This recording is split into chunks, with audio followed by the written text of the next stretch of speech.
Greetings, dear subscribers and casual listeners of my channel. In the Harry Potter films, house elves are represented by only two characters, Dobby, the vibrant, emotional hero of the Chamber of Secrets, and Kreacher, who first appears in the Order of the Phoenix. But the true story of the house elves is far deeper and more tragic than what was shown on screen. Unfortunately, the filmmakers left out many scenes where elves played a crucial role. These moments didn't just reveal character nuances, they added emotional and moral depth to the entire saga. Today I'll remind you of the powerful scenes that were cut and reveal lesser-known facts about the house elves of the wizarding world. Enjoy the video. Number 1. The Hogwarts Kitchen. Who really feeds the students? Have you ever wondered who cooks and serves the food at Hogwarts? In the films, meals simply appear on the tables as if by magic. But in the Goblet of Fire, we learn that the entire kitchen is run by house elves, invisible but tireless magical beings who work ceaselessly in the dungeons of the castle. Harry and Ron were thrilled during their visit to the kitchen. They were offered all kinds of treats, but Hermione was shaken. She was appalled to learn that the elves received neither pay nor freedom, and yet claimed to be happy. This moment marked a major turning point in her worldview. Number 2. The Society for the Promotion of Elfish Welfare. Hermione didn't stop at being outraged. In the same book, she founded SPEW, the Society for the Promotion of Elfish Welfare. With good intentions, she started hiding knitted hats and socks among the laundry, hoping elves would accidentally free themselves. But her plan backfired. The elves were insulted by the idea that someone was trying to free them. They took great pride in their service. The only one happy to accept gifts was Dobby. Meanwhile, Ron and Harry suffered as the elves boycotted cooking in protest. Number 3. Winky and the Shadow of Barty Crouch. Senior Winky the house elf was supposed to appear in the Goblet of Fire, but was cut from the film. And that's a real shame. She served Barty Crouch Sr. and was dismissed after the Dark Mark incident at the Quidditch World Cup. She was blamed for using Harry's wand, though in reality it was Crouch's son who did it. Winky was loyal, devastated, and unable to cope with her newfound freedom. Later, Dobby helped her find work at Hogwarts, but she could never adjust to her new life. This storyline not only shed light on the true nature of Crouch Sr., but added emotional complexity to the lives of house elves. Number 4. Kreacher's Lie and the Death of Sirius Black. In The Order of the Phoenix, Harry has a vision of his godfather Sirius being held in the Department of Mysteries. He contacts Number 12 Grimmauld Place, and Kreacher tells him Sirius isn't there. Unaware that the elf is lying, Harry rushes off to save him, and ends up leading his godfather to his death. Kreacher had deliberately injured Buckbeak, forcing Sirius to leave the house and miss the call. This calculated move by the elf was one of the most tragic turns in the story. It cost Sirius his life. Yet Kreacher technically stayed within the rules, since no one had forbidden him from lying. Number 5. Dobby and the Gillyweed. During the second task of the Triwizard Tournament, Harry must survive underwater for an hour. In the film, Neville helps by giving him Gillyweed, a plant that lets him breathe underwater, but the book tells a different story. It was actually Dobby who stole the Gillyweed from Snape's stores and gave it to Harry, risking his job and freedom. His selfless act showed just how deeply he cared for Harry and how far he was willing to go to help him. But in the film, this moment was reassigned to another character. Number 6. The Room of Requirement. A gift from Dobby. A pivotal location in the Order of the Phoenix is the Room of Requirement. In the film, Neville discovers it, but in the book it's Dobby who tells Harry about its existence. He describes a strange room that appears only when someone truly needs it. The Room of Requirement became a symbol of hope and resistance in dark times. It was there that Dumbledore's army trained in secret away from Umbridge's eyes, and once again Dobby's contribution was erased from the film version of events. Number 7. Dumbledore, Kreacher, and the Visit to Privet Drive. One powerful moment never made it to the films. In the book, Dumbledore arrives at the Dursleys' house to pick up Harry. With him is Kreacher, who irritates Petunia and Vernon with his muttering and strange appearance. The real purpose of the visit is to confirm whether Harry owns number 12 Grimmauld Place, and thus whether he is Kreacher's master. Dumbledore delivers a long overdue rebuke to the Dursleys. "You did not do as I asked. You have never treated Harry as a son. He has known nothing but neglect and often cruelty at your hands." This scene would have been the perfect closure to the years of mistreatment Harry suffered. Sadly, the film chose a far more restrained version. Number 8. Dobby's strange fashion sense. Dobby loved clothes the way others loved freedom. To him, they were the same thing. In Goblet of Fire, when Harry sees Dobby again in the Hogwarts kitchens, he's wearing what looks like a small explosion of fabric. He was now wearing a tea cosy for a hat, a tie patterned with horseshoes, and several pairs of mismatched socks. Some were Harry's, others were hand-knitted by Hermione. Dobby didn't just wear them, he stacked them. Each piece was a trophy of liberty. Hermione meant well. She left hats and socks hidden in the Gryffindor common room, hoping house elves would pick them up and be freed. But it didn't work. "They find it insulting," Dobby whispered. "They is saying Hermione is insulting them with clothes." The other elves stopped coming. They refused to clean Gryffindor Tower. They feared freedom the way Dobby embraced it. With open arms and woolen layers, he became the lone admirer of Hermione's campaign, a one-elf fashion revolution. To the others, he looked ridiculous. To himself, he looked proud. Every sock was a flag, every scarf a declaration. Dobby didn't understand why the other elves were ashamed. He only knew what clothes meant to him. They meant choice, and choice was everything. The films showed a sock. The books showed a wardrobe, a walking, clashing, joyful celebration of being free. Number 9. The Battle of Hogwarts and the House Elves. The walls of Hogwarts shook with fire and fury, but below the chaos in the kitchens, a different kind of army prepared. Kreacher, ancient and bitter, stood taller than ever. He wasn't wearing armor, he held a cast-iron frying pan. Around him, dozens of house elves clutched knives, ladles, and silverware like weapons.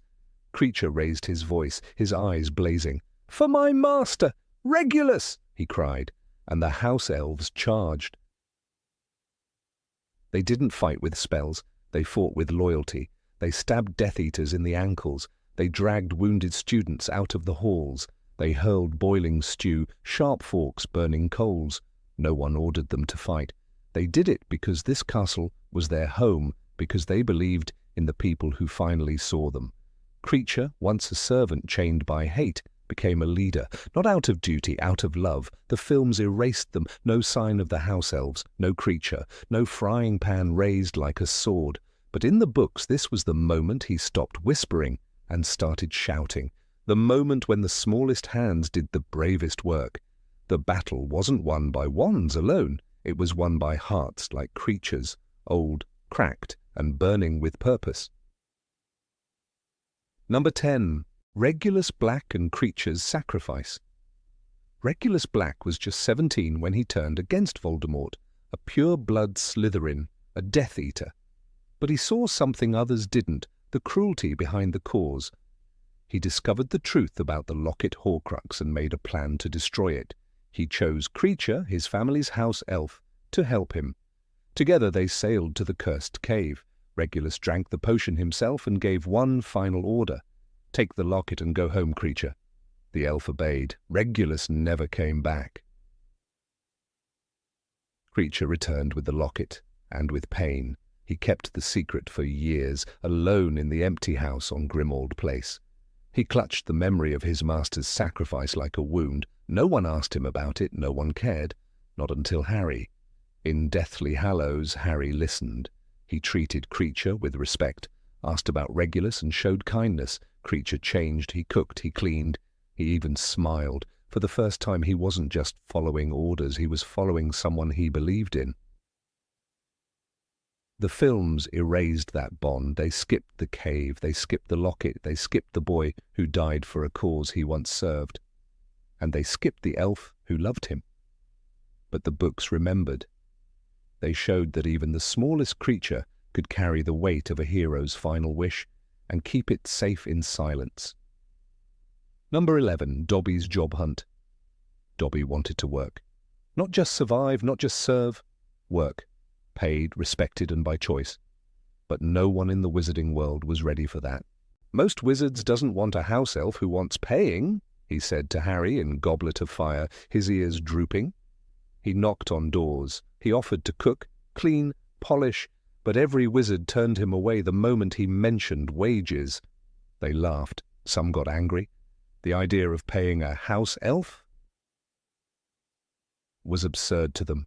Hermione was furious. "You deserve payment, Dobby," she said, launching into one of her lectures about elf rights. Even Harry, still unsure how to handle the topic, supported the idea. But Dobby didn't know what to ask for: a fair wage, time off. He had no example to follow. In the end, it was Dumbledore who offered him a job at Hogwarts, 1 galley a week and 1 day off per month. It wasn't much, but to Dobby, it was everything. "Dobby is a free elf, and Dobby gets paid," he beamed, wearing every sock and hat Hermione had hidden in the Gryffindor common room. The other elves were horrified.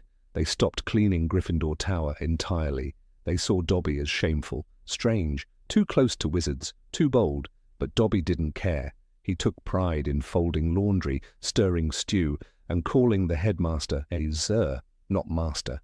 His joy wasn't in rebellion, it was in choice.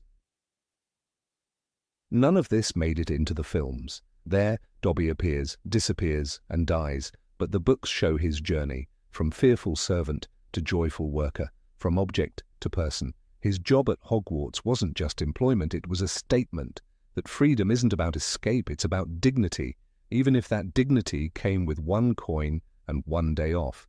Number 12, the wand ban. Winky trembled when they found her in the woods. She sat beneath the empty stadium stands, clutching a wand she didn't want to touch. It was Harry Potter's wand. Someone had placed it in her hands. In Goblet of Fire, the moment was chilling. "She didn't do it! She didn't do it!" Mr. Crouch yelled. But the truth was deeper than guilt or innocence. Winky's terror came from something ancient. House elves were forbidden by law to wield wands.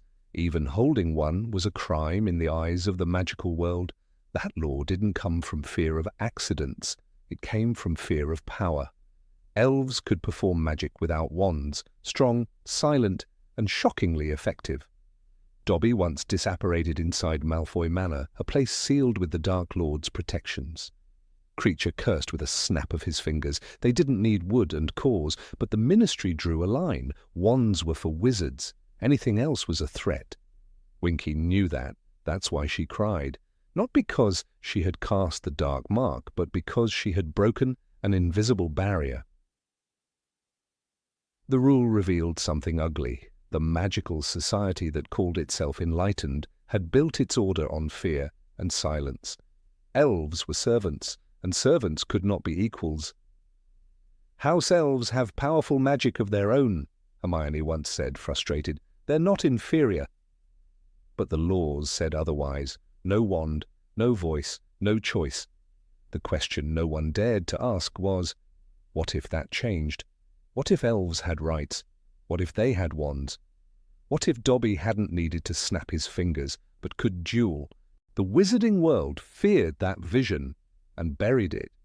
But the truth was already there, hiding in the way an elf could shatter rules without ever touching a wand. The power was real, the fear was justified, and the silence? It was deliberate. Number 13. The Death of Dobby and His Legacy. Dobby died in Harry's arms, a knife thrown by Bellatrix Lestrange still buried in his chest. In the book, the moment stretches longer. "Here lies Dobby, a free elf," reads the grave, But the words are not conjured, they're carved by hand. Harry digs the grave himself, using no magic, his fingers raw and bleeding. Ron and Dean watch in silence. No one offers a wand. It's not just mourning, it's a ritual. For Harry, it's a way to show that Dobby mattered, that his life wasn't small or forgettable or below the notice of wizards. This act changes Harry. He realizes that power isn't measured by spells or bloodlines, but by compassion. As he kneels over Dobby's grave, something inside him shifts. In the next chapter, he refuses to chase Horcruxes blindly. He stops relying on Dumbledore's secrets. "I'm going to talk to Griphook," he tells Ron. "It's not about orders anymore, it's about choice. And that grave is where that choice begins." Dobby didn't die for nothing. He became the turning point.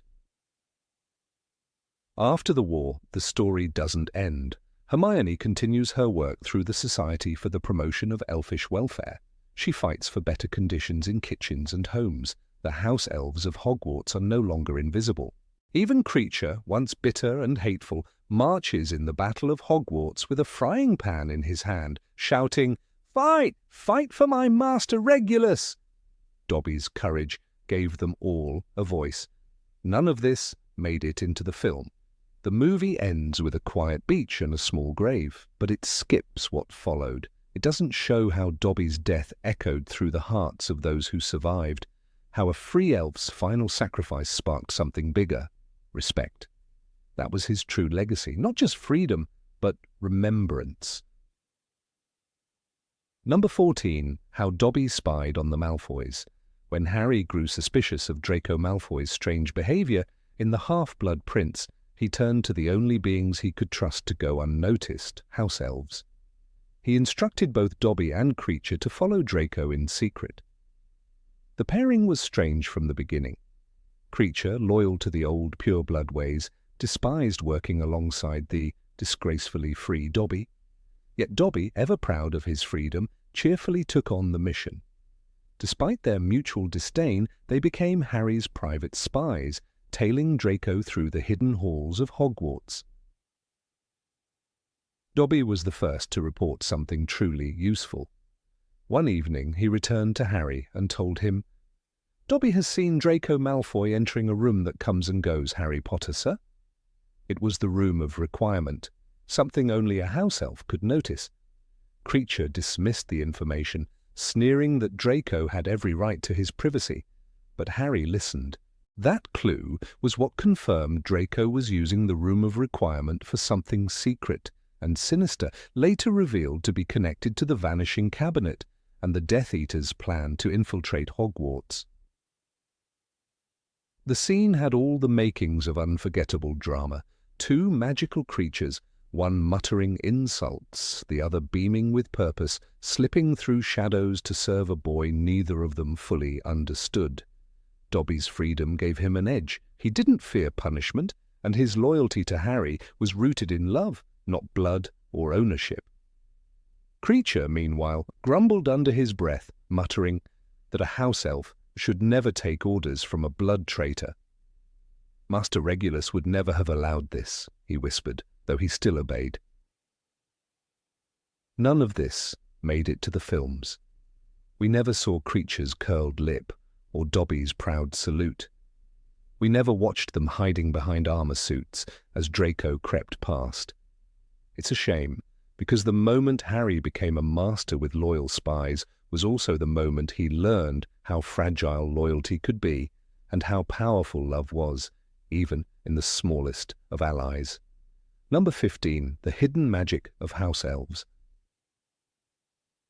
In the shadowed hallways of Number 12, Grimmauld Place, something peculiar happened that not even the brightest minds in the wizarding world could explain. The Black family's ancestral home was protected by a complex web of enchantments so advanced that even Albus Dumbledore himself acknowledged their strength. These were not simple spells or protective charms, they were ancient, deeply woven magic meant to keep the place hidden, unplottable, and impenetrable to those uninvited. And yet Kreacher, the Black family's house elf, came and went as he pleased, ignoring these protections, as if they were no more than a thin veil of smoke. While the members of the Order of the Phoenix had to pass through layers of secrecy, passwords, and magical locks, Kreacher vanished and reappeared with a snap of his fingers, slipping through all defenses like water through a sieve. This silent act of magic was never questioned in the films, never explored for what it truly meant. House elves possess a kind of magic that wizards neither understand nor control. The moment should have raised alarm. Dumbledore, Sirius Black, and others took for granted the peculiar liberties of house elves, never stopping to consider how such a being could transcend the very boundaries that bound their own spells. In Order of the Phoenix, Kreacher managed to betray Sirius by communicating with Narcissa Malfoy and Bellatrix Lestrange. No one thought it possible. Dumbledore himself admitted Kreacher could not disobey Sirius's direct orders, but he could interpret them in his own way. This acknowledgement showed how little even the greatest wizard of the age understood about the complexities of house elf magic. It was not merely obedience and servitude, it was a layered, subtle magic rooted in age-old pacts and ancient traditions, not taught in Hogwarts or written in textbooks. It was a power unnoticed because it did not wear the trappings of a wand. When Dobby reappeared in the Chamber of Secrets, the intensity of his power remained cloaked beneath his nervous mannerisms and shrill voice. But behind those wide, round eyes was a force so potent it defied wizarding logic.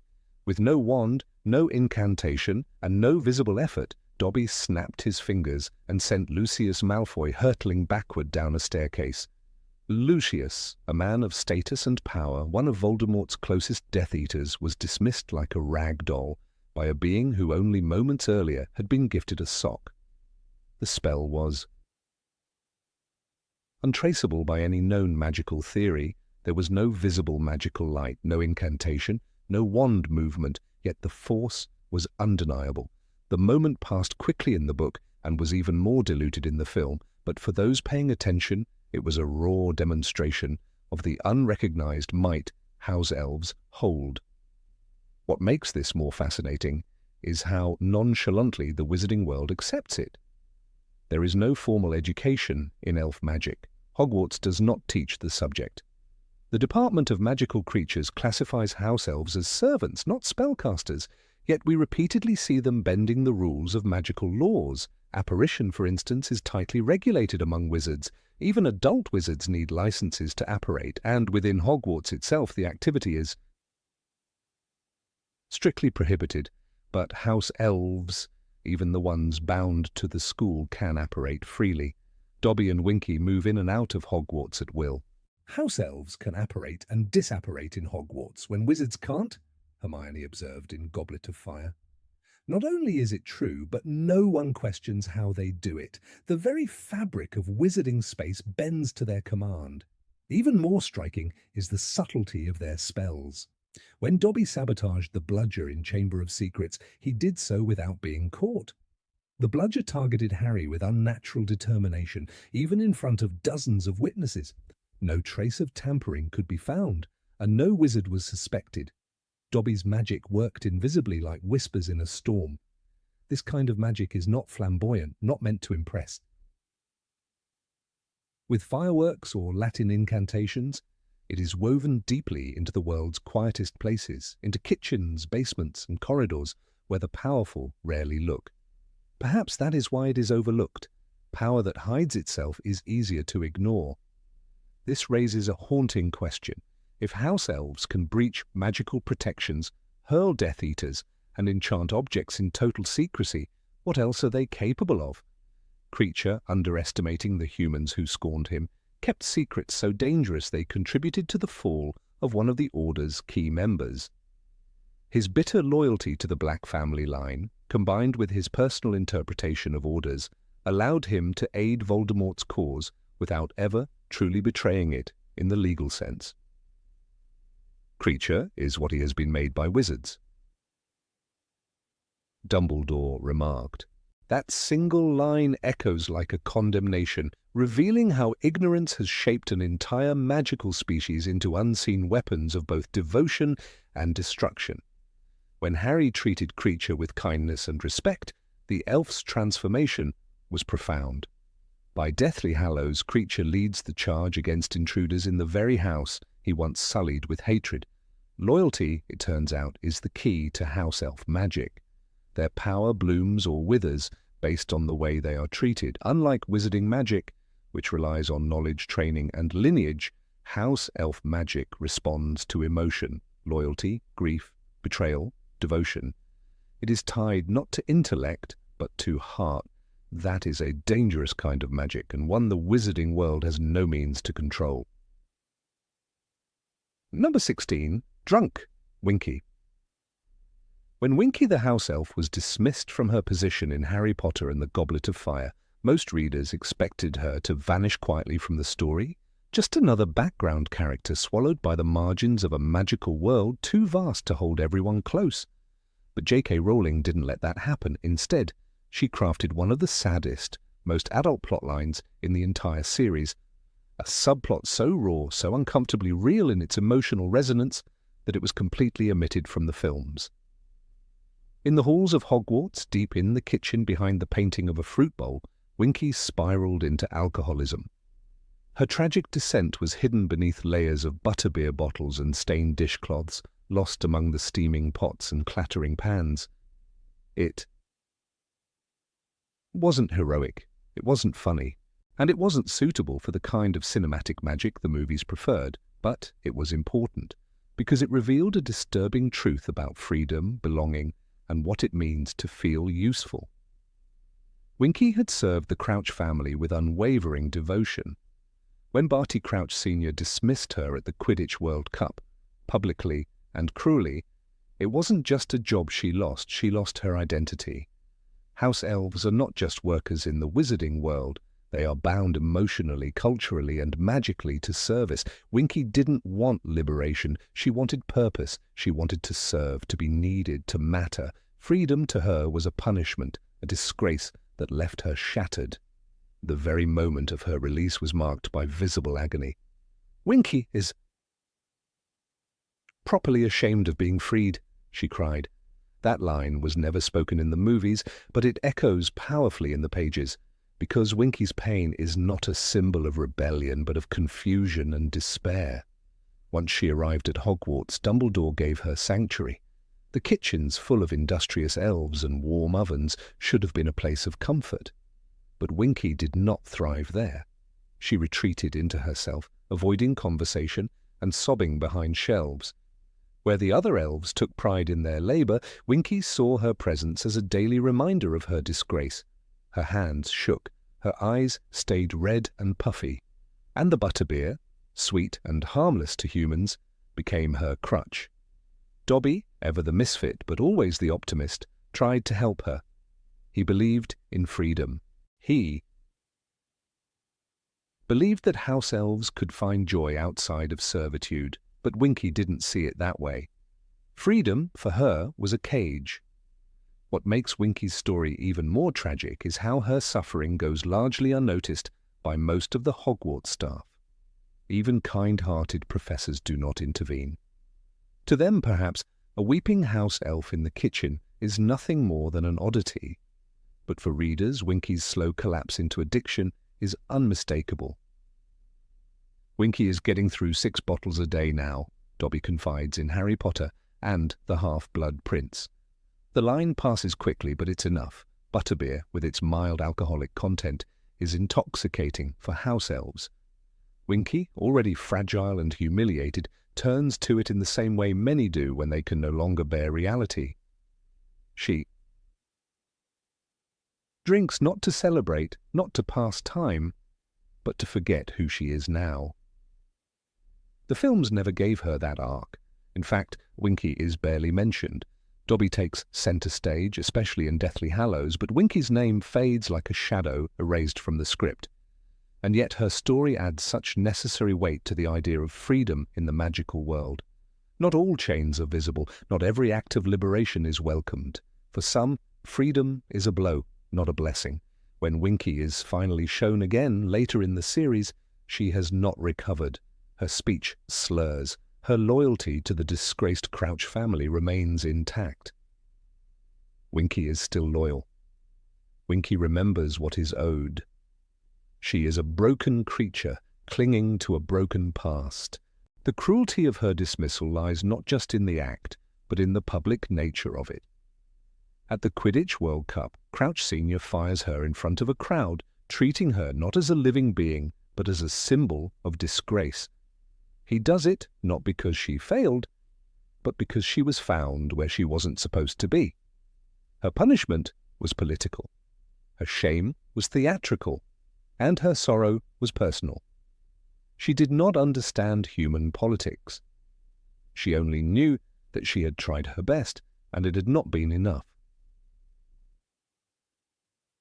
Dobby's attempts to cheer her are one of the few bright spots in her otherwise grey arc. Where Winky collapses under the weight of unwanted liberty, Dobby tries to lift her with his own version of hope. He wears socks, he earns wages, he smiles, but even he cannot save her. Her despair is too deep. It is cultural, emotional, historical. It is not just her story, it is the story of a race of beings bred for service, and what happens when that structure fails. Winky's drunkenness is not comic relief. It is a cry for help. It is the sound of a soul unraveling.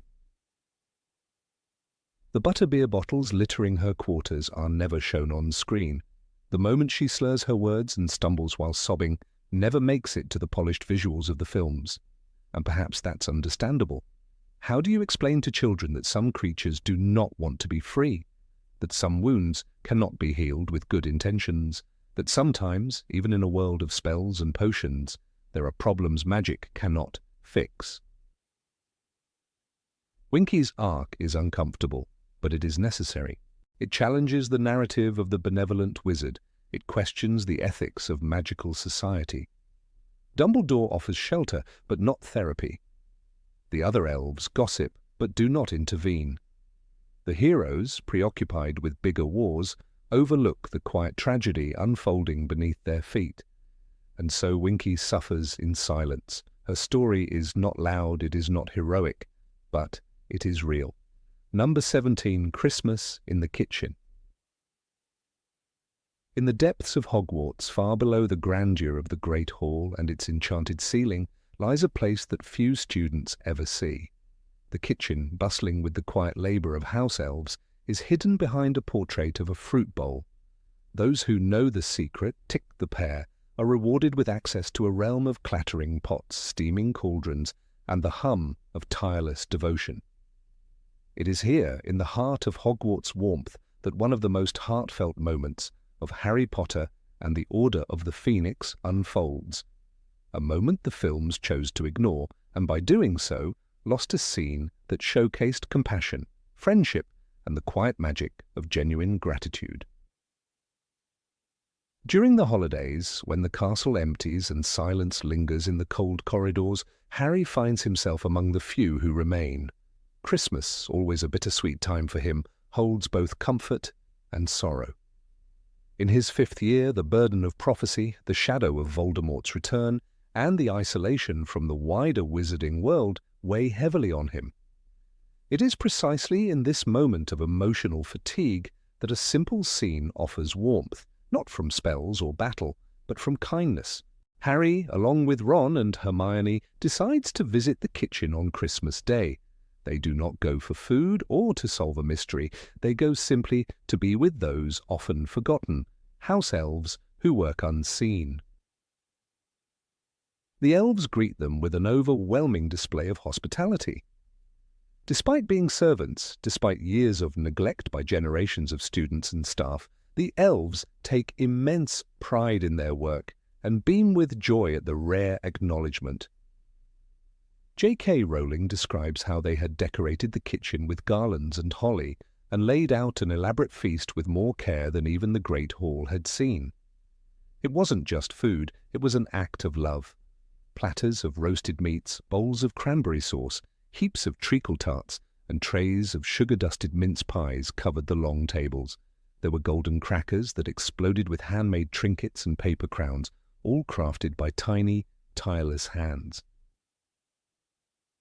In the center of this warmth stands Dobby, his enormous green eyes shining with pride.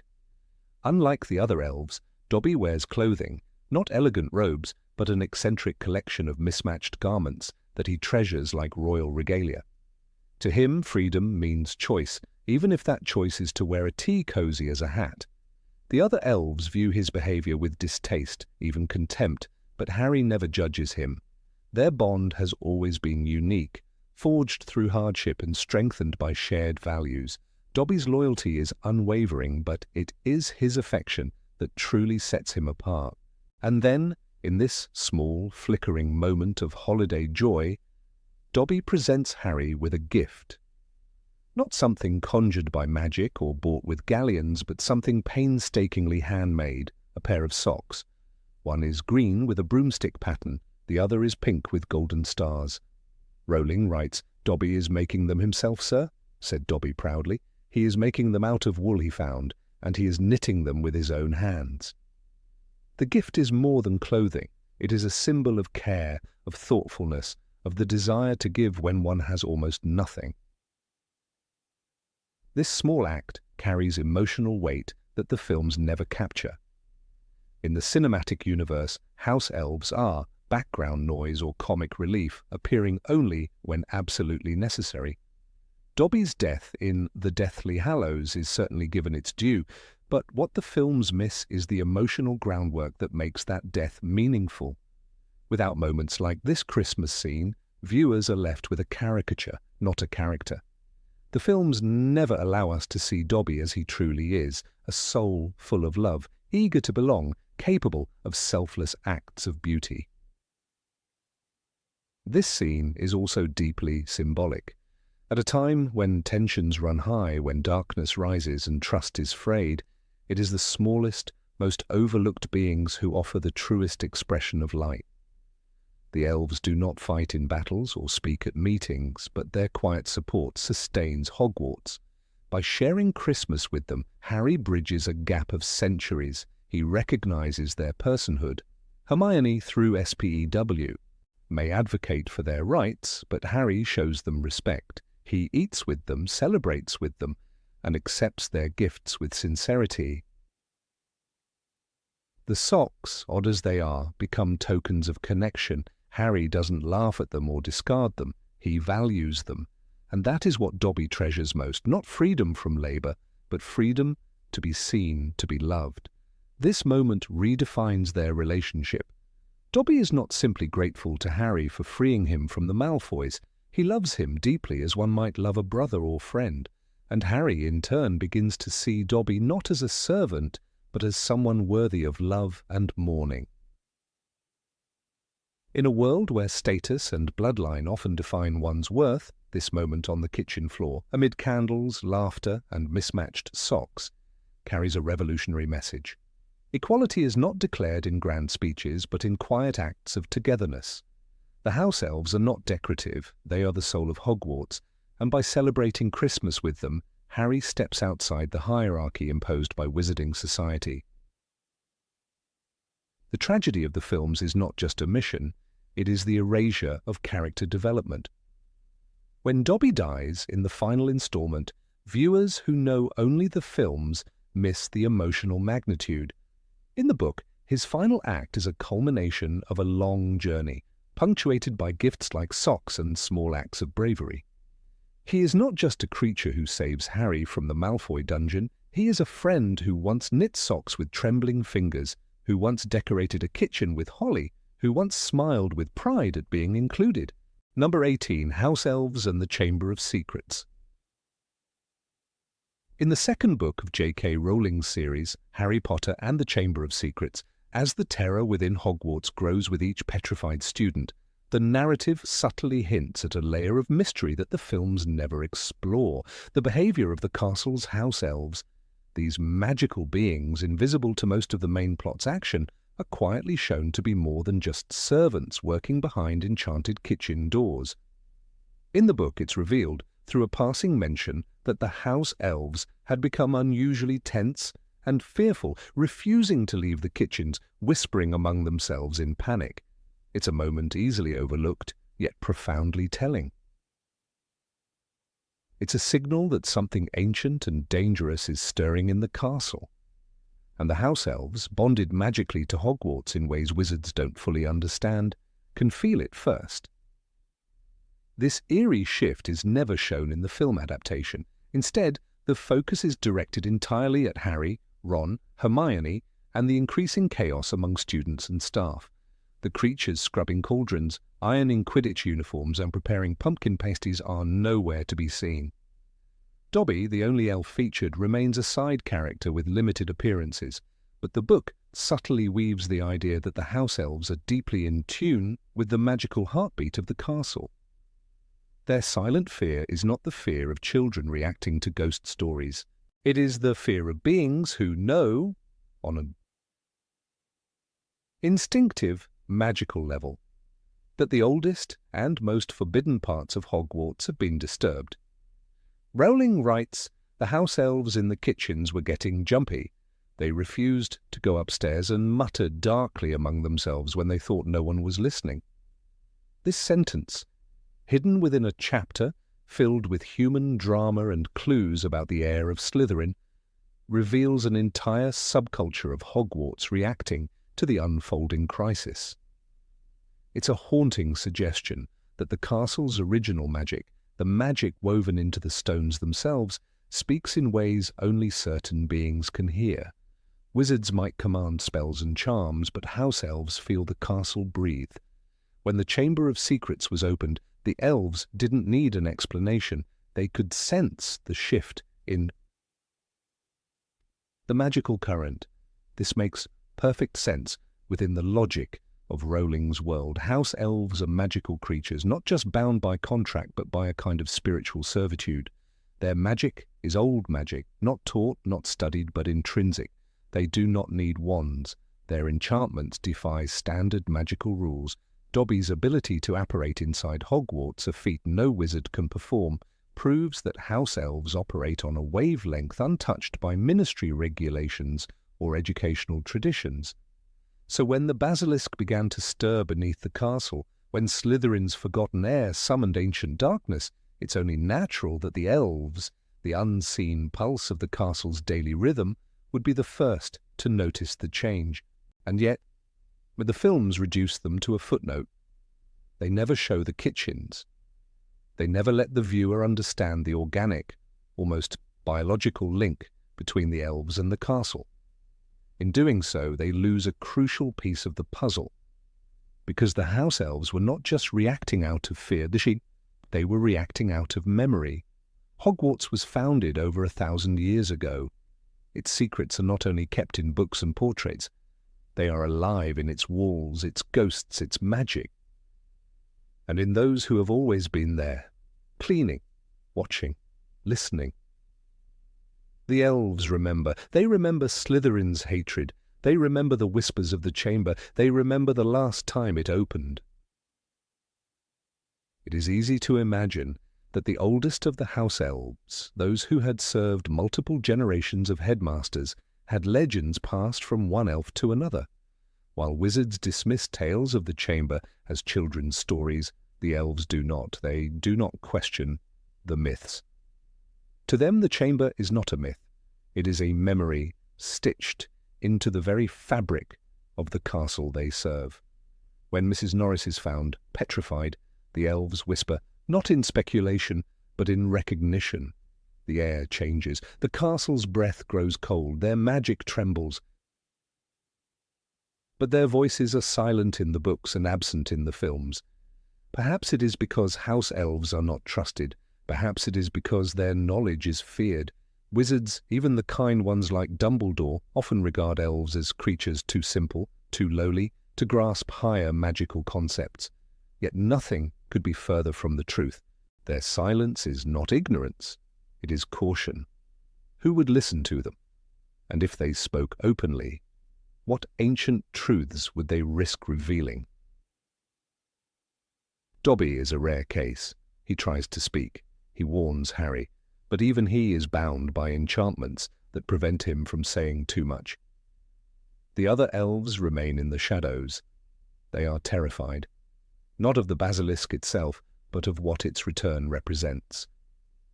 An ancient darkness, rooted in blood purity and hatred, has awakened. It is not just a threat to students, it is a threat to the very spirit of Hogwarts. A castle built on the union of 4 founders is being shaken by the ideology of one. And the House Elves, eternal witnesses to its history, can feel the foundation cracking. When Hermione later forms SPEW and tries to campaign for House Elf rights, she misunderstands the full depth of their connection to Hogwarts. She views them through the lens of social justice, and while her cause is noble, she misses the spiritual truth. The elves are not just oppressed servants, they are part of the castle. Their enslavement is wrong, yes, but their presence is ancient, magical, and irreplaceable. To free them is not only to grant them dignity, but to alter the very lifeblood of the school. The films, in erasing this relationship, rob the viewer of a layer of myth that deepens the world-rolling built. Imagine instead a scene where Professor McGonagall visits the kitchens late at night, only to find the elves huddled together, refusing to speak, their eyes wide with ancestral dread. Imagine a trembling voice whispering, "It has awoken again," and McGonagall turning pale, not because she believes them, but because their fear is too real to ignore. It would have added not only atmosphere, but a sense that the castle is more than stone and spells. It is a living place with memories and magic that go beyond human understanding. Even Peeves, the mischievous poltergeist, sensed that something was wrong, but he, like the elves, was dismissed. Hogwarts is full of beings who are not human, but are still part of its soul. To ignore them is to misunderstand the castle. In the Chamber of Secrets, Rowling gave a brief, haunting glimpse of this. The house elves whispering, the walls holding their breath, the kitchens echoing with invisible warnings. It is a shame that this thread was never woven into the films. It would have made the mystery not only darker, but more real. And when the mystery was finally solved, when Tom Riddle's diary was destroyed and the basilisk defeated, the elves would have felt the shift again. Perhaps they didn't cheer like the students did. Perhaps they simply resumed their work with quiet relief. But deep inside they knew the danger had passed, but the memory would remain. Another story for the Whispers, passed from one house elf generation to the next. It is easy to see Hogwarts as a place of classrooms, corridors, and Quidditch matches. But it is more than that. It is a place of hidden staircases, enchanted ceilings, and creatures who have known its secrets longer than any headmaster. The house elves are not just side characters. They are the custodians of memory. Their fear in the second year was not paranoia, it was prophecy. In the Chamber of Secrets, the true terror was not just the monster lurking beneath the pipes. It was the awakening of an ancient ideology that never truly died. The house elves recognized its return not by logic, but by magic. Magic that pulsed through their blood and echoed through the kitchens like an old song. A song only they remembered. Number 19, Harry's respect for Kreacher.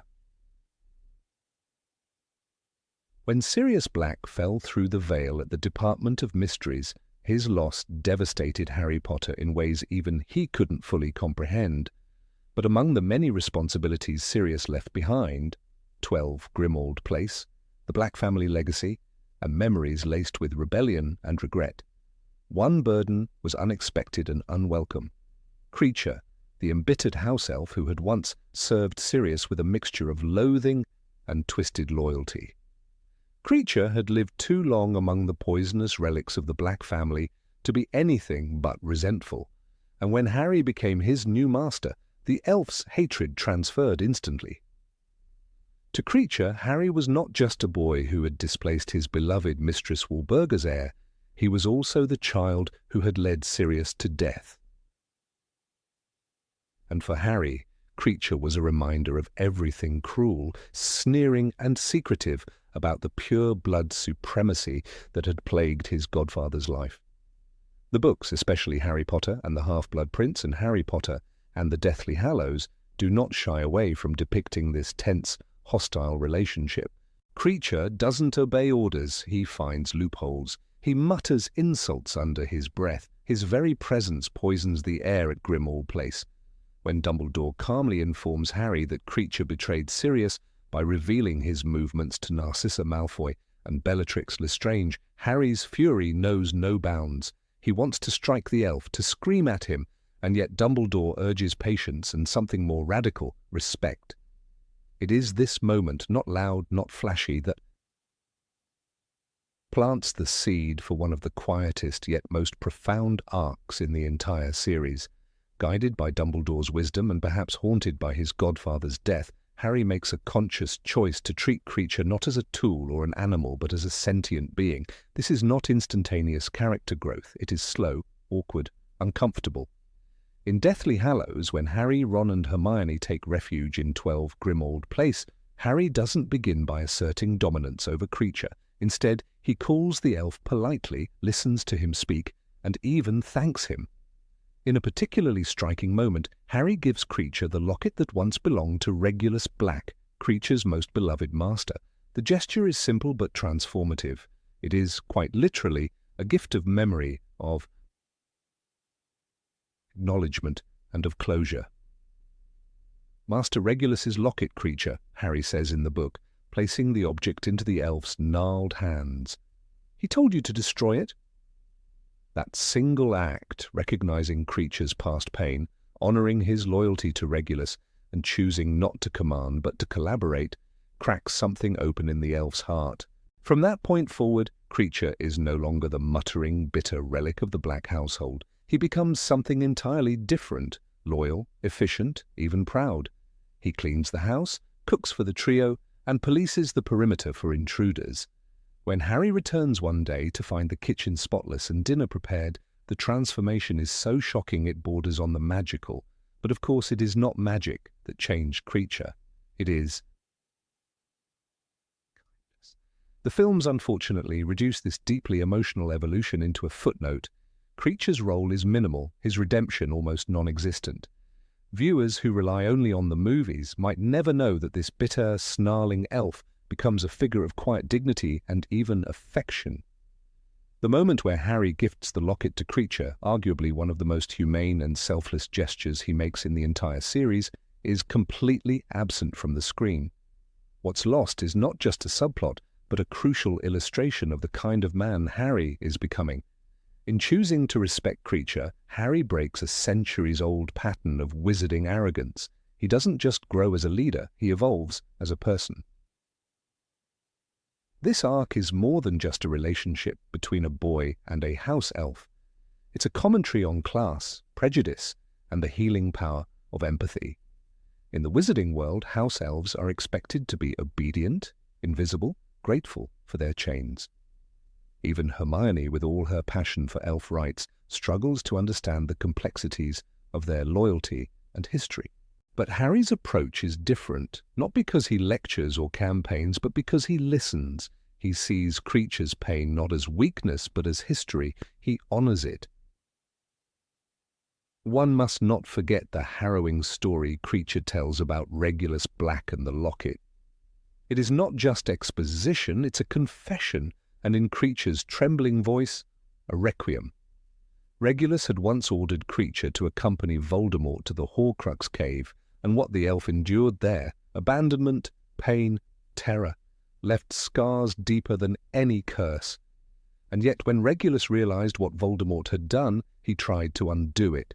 He drank the potion, he died in that cave, and he entrusted Kreacher with a mission: destroy the locket. But Kreacher failed, not for lack of trying, but because he lacked the means. When Harry listens to this story without judgment, he offers something even Regulus could not: absolution. In that moment, Harry stops being just a protagonist. He becomes a moral anchor. It is not his bravery, his spells, or his fame that mark him as exceptional. It is his capacity to learn from pain, to extend dignity to the overlooked.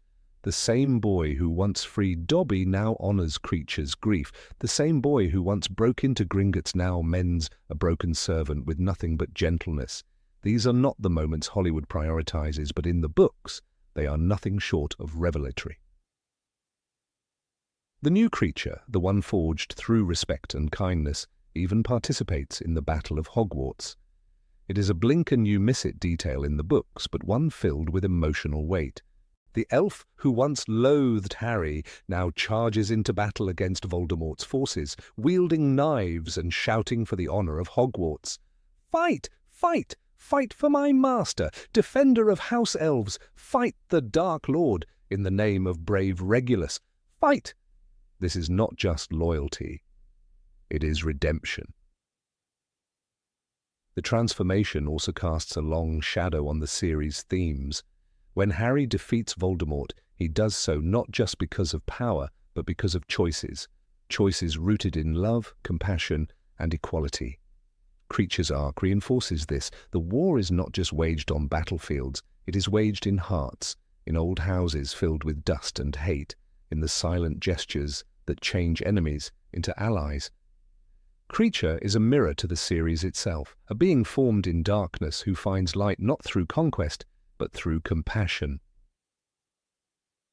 This relationship between Harry and Kreacher also provides something rare in fantasy literature, a critique of the hero's power. Harry could have continued to bark orders. He could have punished Kreacher, banished him, even freed him without ceremony, but he doesn't. He chooses humility. In doing so, he dismantles the hierarchical structure that gave him dominance in the first place. That's not just maturity, it's radical empathy, it's revolution.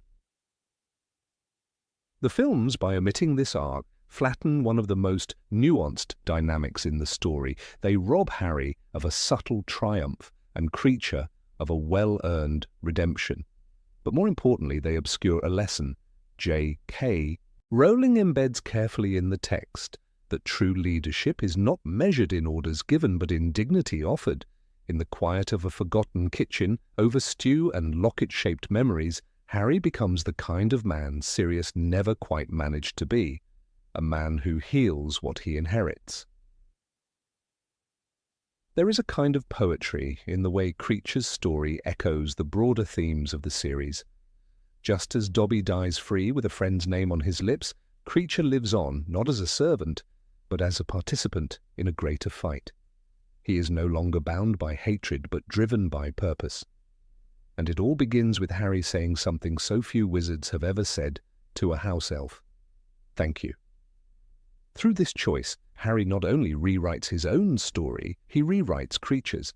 He turns what was meant to be a symbol of pure blood superiority into a symbol of transformation. And though the films never gave this arc the screen time it deserved, the books preserve it like a treasure hidden under floorboards, quiet, overlooked, but infinitely valuable. It is not a grand spell or a duel that redeems Kreacher. It is a locket, a memory, and a boy who chose to be kind. Number 20. The origins of House Elves. In the shadowy corners of the wizarding world, among whispered tales and buried truths, exists a silence that screams. House Elves, the tireless, invisible laborers of the magical realm, were never given the dignity of a proper origin in the films. They are present, yes. Dobby makes us laugh, Kreacher earns reluctant respect, and Winky is barely mentioned. But the deeper truth, the one hinted at in the books and completely erased from the movies, remains untouched. Where did House Elves come from, and what was taken from them? In the world J.K. Rowling built, House Elves did not simply appear to serve wizards. The books suggest a far older, more tragic history. One that paints the magical world with a much darker brush. In Harry Potter and the Goblet of Fire, Hermione discovers the vast kitchens of Hogwarts where dozens of house elves prepare meals for the entire castle. Their presence is not honoured, it is expected. Professor Dumbledore, in his wisdom and kindness, allows them to work there of their own volition. Or so it seems. But even in his generosity, the truth is not challenged. "They likes it? They does," Dobby insists when Hermione voices concern. This moment, seemingly small, reveals the depth of the indoctrination. The house elves do not see their servitude as chains. They see it as duty, as identity. Yet no magical being is born to be a servant. The books hint that something was done to them. something no wizard wants to. Remember, Rowling gives us a veiled glimpse into the past through ancient sources. In the tales of Beedle, the Bard, the creatures of magic are described in fables, yet house elves are noticeably absent. Goblins, centaurs, even werewolves receive mention in the old tales passed from generation to generation. House elves, however, are not only forgotten, they are erased. It is as if the entire magical society conspired to scrub them from myth and legend. This deliberate absence feels louder than any presence could. Why would beings so powerful, with unique magic that even wizards cannot replicate, vanish from the shared memory of a civilization? One of the few canonical hints to the ancient power of house elves appears in Deathly Hallows. During the Battle of Hogwarts, Kreacher leads the charge of house elves into the fray, wielding kitchen knives with a battle cry that echoes down the ages. "Fight! Fight! Fight for my master, defender of house elves!"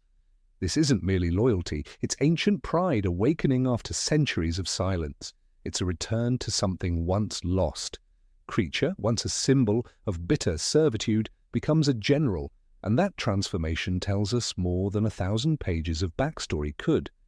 There is honor buried deep in the blood of house elves, and it demands to be acknowledged. Magic in the Harry Potter universe is not universal. Wizards and witches are limited by wands, training, and bloodline, but house elves perform magic that defies these rules. Dobby, for example, disapparates within Hogwarts, something even Albus Dumbledore cannot do without permission.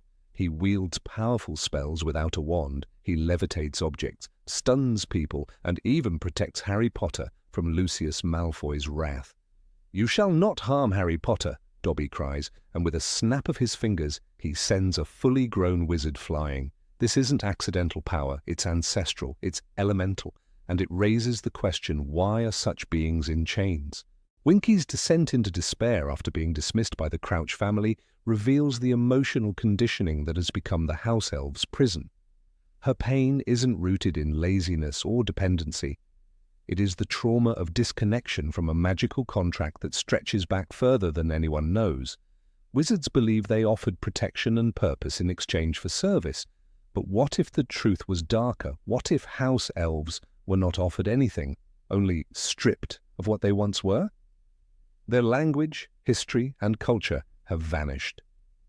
Not even the most curious magical scholars like Bathilda Bagshot mention them in A History of Magic. A race so widespread, yet no chronicle of their beginnings, that cannot be a coincidence. One theory, whispered among obsessive fans and rooted in textual silences, is that house elves were once guardians, keepers of ancient magical knowledge lost to the modern world. Before wands, before spells were codified in books, magic was wild, intuitive, bound to nature and intention. House elves may have been the first practitioners of that primal magic. Their bond to homes and hearths, their focus on protection and nourishment, suggests a link to older magical traditions, ones that venerated community and balance over domination and control.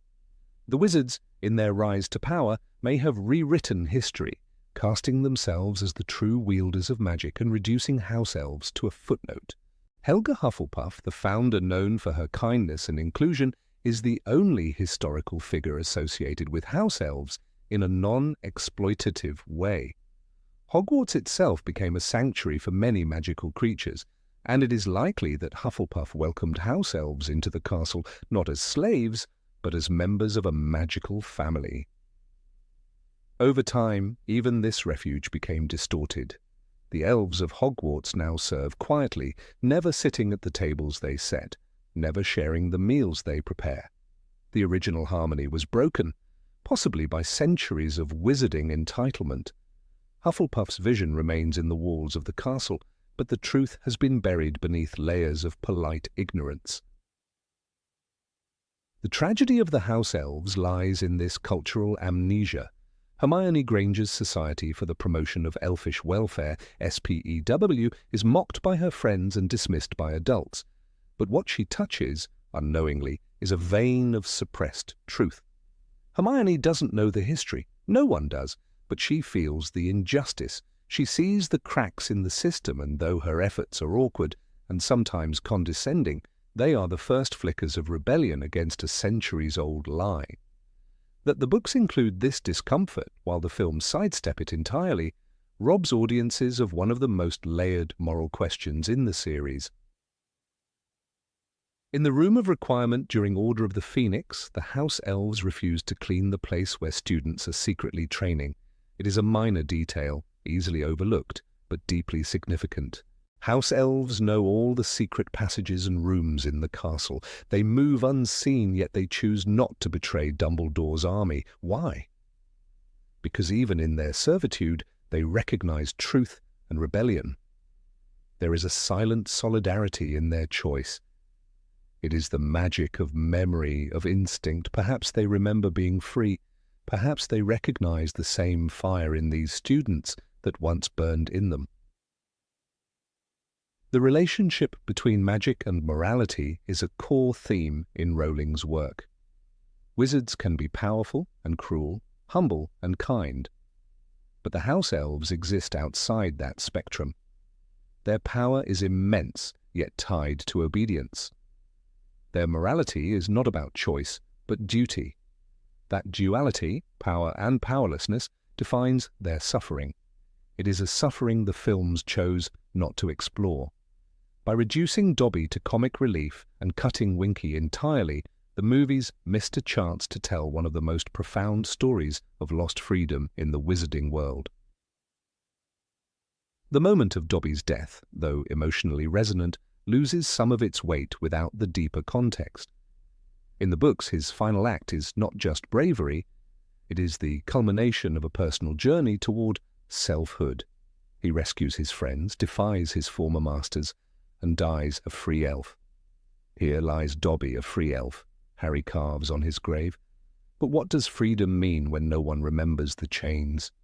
What does sacrifice mean when the story of the enslaved is untold? The films give us the tear, but not the truth. The books offer both. In one of the lesser-discussed parts of Half-Blood Prince, the House Elves continue serving despite Voldemort's growing presence. They remain loyal to Hogwarts, a loyalty that transcends fear.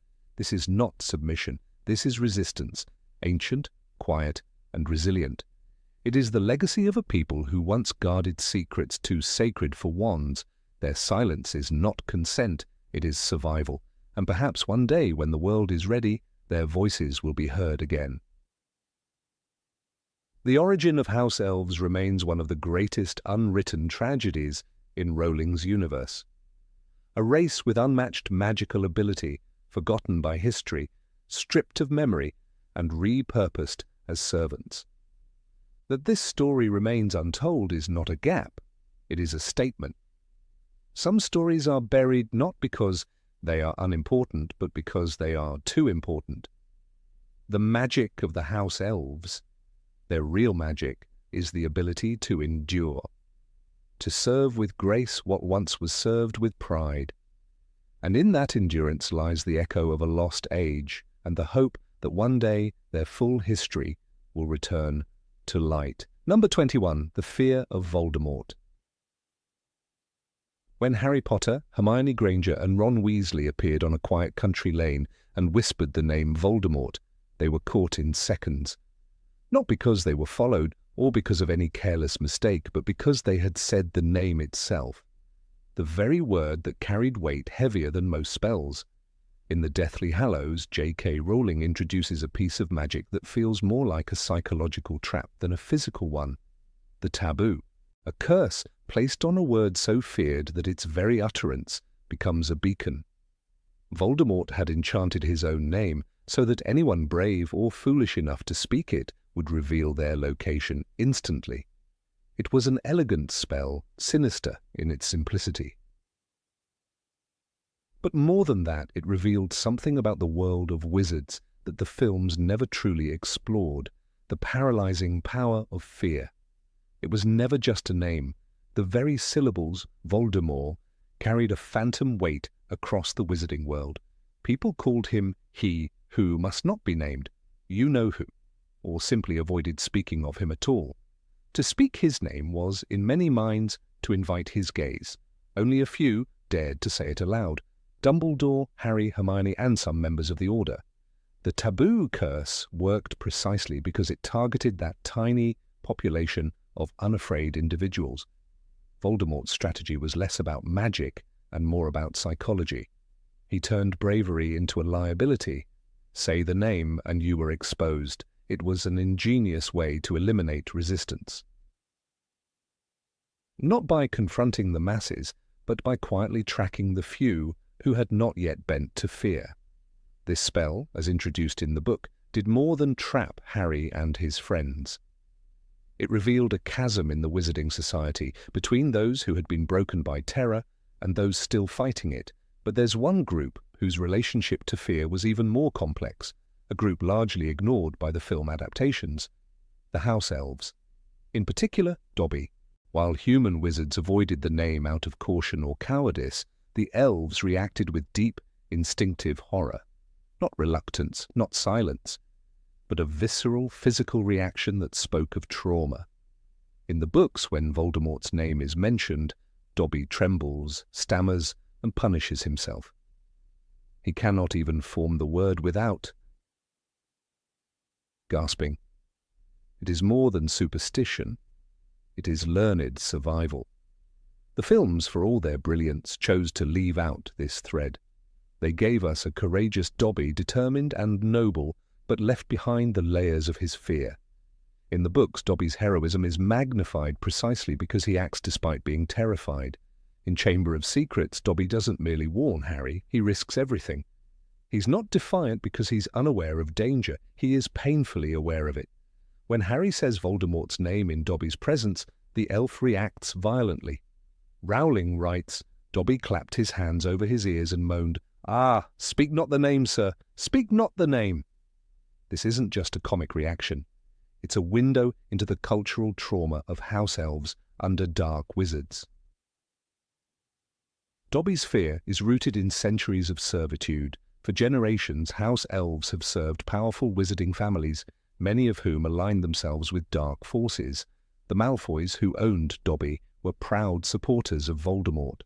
For Dobby, the Dark Lord was not a distant bogeyman. He was a living threat that echoed through every command he was forced to obey. To even think of Voldemort was dangerous. To speak his name, unthinkable. His fear is not magical, it is historical, conditioned into him through decades of oppression. Unlike human wizards, house elves weren't merely afraid of Voldemort. They had no protections, no wands, no freedom. They lived under a system that normalized violence and used fear as discipline. It is telling that even after gaining his freedom, Dobby cannot shake the instinct.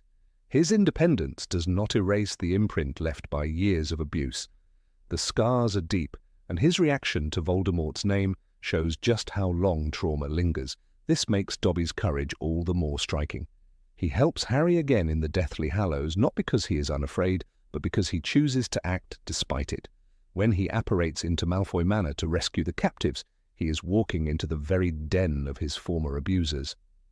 He faces Bellatrix Lestrange, a name that would chill even the bravest wizard, with nothing but his will and his belief in Harry. His fear never leaves him, but he moves anyway. That is what heroism looks like. The films, by omitting these layers, turn Dobby into a sidekick instead of a symbol. We see his loyalty, but not the cost of it. We miss the context that makes his death so devastating. When he is killed by Bellatrix's knife, it is not merely the loss of a friend, it is the murder of a being who had spent his entire life resisting fear, inch by inch. Dobby's journey from a cowering servant to a fearless liberator is one of the most powerful arcs in the books. His fear of Voldemort and his decision to fight anyway should be central to his story. It is not just Dobby either. The other house elves are rarely shown, but the few glimpses we get, such as Kreacher's loyalty to the Black family and his gradual transformation under Harry's kindness, reflect the same patterns of fear, servitude, and identity. Voldemort's name, for them, represents not an abstract evil, but a tangible, lived danger. Their reactions are not exaggerated, they are inherited, passed down like family heirlooms along with shackles and silent commands. The taboo spell may not work on elves, but the fear behind it works far better. They don't need magic to be silenced. Fear has done that for centuries. This raises a troubling question. Who is more enslaved in this world? The house elves who literally serve, or the wizards who censor their own speech? The brilliance of the taboo spell lies in its subtlety. It does not control behavior with force, but with consequence. It punishes courage, not cowardice. And because of that, only the brave fall into its trap. In one moment, Rowling turns fear into a weapon, and she reveals how deeply Voldemort understood the psychology of power. The spell was not just about hunting enemies, it was about making the very act of resistance a danger to oneself. If saying the name gets you caught, then silence becomes safety, and silence, over time, becomes compliance. The magical world, with all its charms and spells, is haunted by what it refuses to face. The fear of Voldemort's name is not just fear of a man, it is fear of truth. To name something is to acknowledge it. Dumbledore, from the beginning, insisted on saying Voldemort's name, not because it was brave, but because it was necessary. Fear of a name increases fear of the thing itself, he says in Philosopher's Stone. This lesson is repeated through the series, but most potently in Deathly Hallows. And yet even Dumbledore's wisdom cannot undo centuries of cultural silence.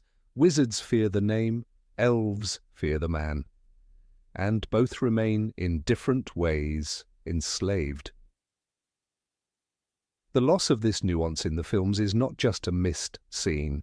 It is a missed opportunity to deepen our understanding of how Voldemort ruled without sitting on a throne. His power came from how people thought of him, or refused to think of him at all.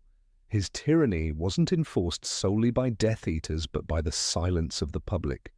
Fear became the most powerful spell in the wizarding world, and Dobby, small and trembling, stood against it, not because he wasn't afraid, but because he had already lived under its weight for too long. In the books, the taboo is broken not by any great magical feat, but by human defiance. When Harry continues to say the name, even after being caught, he reclaims it. He gives it no power. When Hermione demands answers, when Ron risks capture, when the trio returns to Hogwarts, they are tearing down the very structure of fear. But their victory is made possible because of creatures like Dobby, who choose to act while still afraid. The story of Voldemort's name is not about magic at all. It is about the tyranny of fear and the quiet revolution of speaking anyway. By ignoring this element, the films sanitized a world that was far more psychologically complex. They gave us duels and dragons, but they downplayed the cost of courage. They showed us Voldemort's face, but not his shadow, the one that lived in everyone's mind. Dobby's trembling, the taboo's sting, and the weight of a name left unspoken are not flashy cinematic moments, but they are the heart of what Rowling tried to tell us, that evil thrives in silence, and fear is its most loyal servant. Only by naming it, trembling or not, can it begin to die. Number 22, Dobby and the Mirror of Erised. There was something heartbreakingly innocent about Dobby the house elf, something that set him apart even in a world as brimming with oddities and magic as the wizarding one. He didn't seek power, nor revenge, nor the arcane secrets of immortality. Unlike the wizards around him, he didn't dream of a better broomstick, a vault full of galleons, or a seat at the Ministry of Magic. What Dobby wanted, what he yearned for with every fibre of his tiny being, was freedom, warmth, and affection. And perhaps, if fate were kind, a pair of socks for each foot and hand, not a throne, not glory, just socks and someone who would care whether he lived or died. And so when fans speculated about what Dobby might have seen in the Mirror of Erised, the answer felt instinctive. In the glass, he would not have seen the Malfoys grovelling at his feet or piles of treasure. He would have seen himself smiling, free, wearing socks of all colours, and surrounded by those he loved. The mirror of Erised makes only one canonical appearance in the series, nestled in the cold, forgotten room at Hogwarts where Harry stumbles upon it during his first year.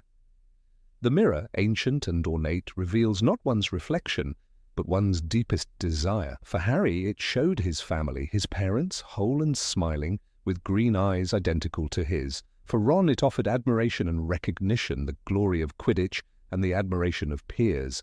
What then would Dobby have seen?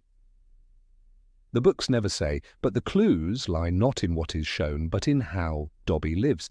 His every act, every word reveals a soul longing not for material things but for dignity. The films omit this entire emotional current. They reduce Dobby's character to comic relief until his death, which, though tragic, arrives almost without the build-up he deserves. They do not explore his internal world, his beliefs, or the fierce convictions that drive him. They fail to show the evolution of a creature who, though born into servitude, chooses rebellion, kindness, and sacrifice. In the books, however, this evolution is profound and relentless. Dobby doesn't just leave the Malfoys, he redefines what it means to be free. And that freedom is not loud or violent, it's gentle. It's the freedom to choose where to work, who to help, and what to wear, especially what to wear. His obsession with socks is often played for laughs, but there's something quietly profound about it. In Harry Potter and the Goblet of Fire, we learn that Dobby has taken employment at Hogwarts, the only elf ever to demand wages and days off.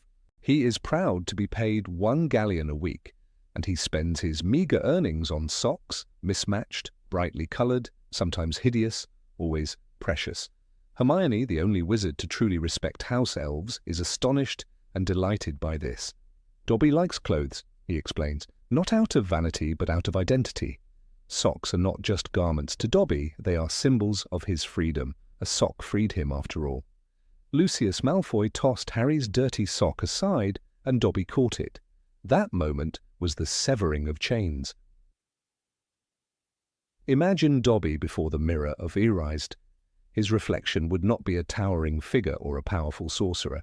He would not wear robes stitched with silver or wield a staff of power. No, Dobby's happiest version of himself would be simple and clear. A free elf wearing 4 socks, 2 on his feet, 2 on his hands, grinning with crooked teeth, standing beside Harry, Hermione, and perhaps even Winky, the troubled elf he never gave up on, maybe even Kreacher in some altered, softened version. The background would not be a palace, but perhaps a kitchen, warm and clean. There would be no gold, only tea and laughter. The fan art inspired by this theory captures it vividly. One of the most widely shared illustrations shows Dobby standing in front of the mirror, eyes wide, mouth trembling, gazing at his ideal self, free, accepted, and surrounded by friends. His socks are ridiculous and glorious, striped, polka-dotted, one with a tiny bell. The scene is tender and achingly intimate, far removed from the grandeur the mirror often implies. Dobby's desires are small in scale but vast in meaning. They are the kind of desires that expose the souls of men. And in this, Dobby outshines many wizards. What makes this imagined scene so powerful is that it tells us something uncomfortable about the wizarding world. Wizards, for all their power, often ignore suffering they don't understand.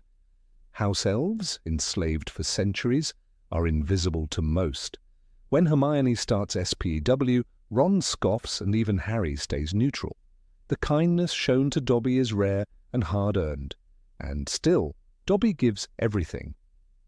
In Harry Potter and the Order of the Phoenix, he offers Harry his secret place, the Room of Requirement, not to gain favour, but because he wants to help.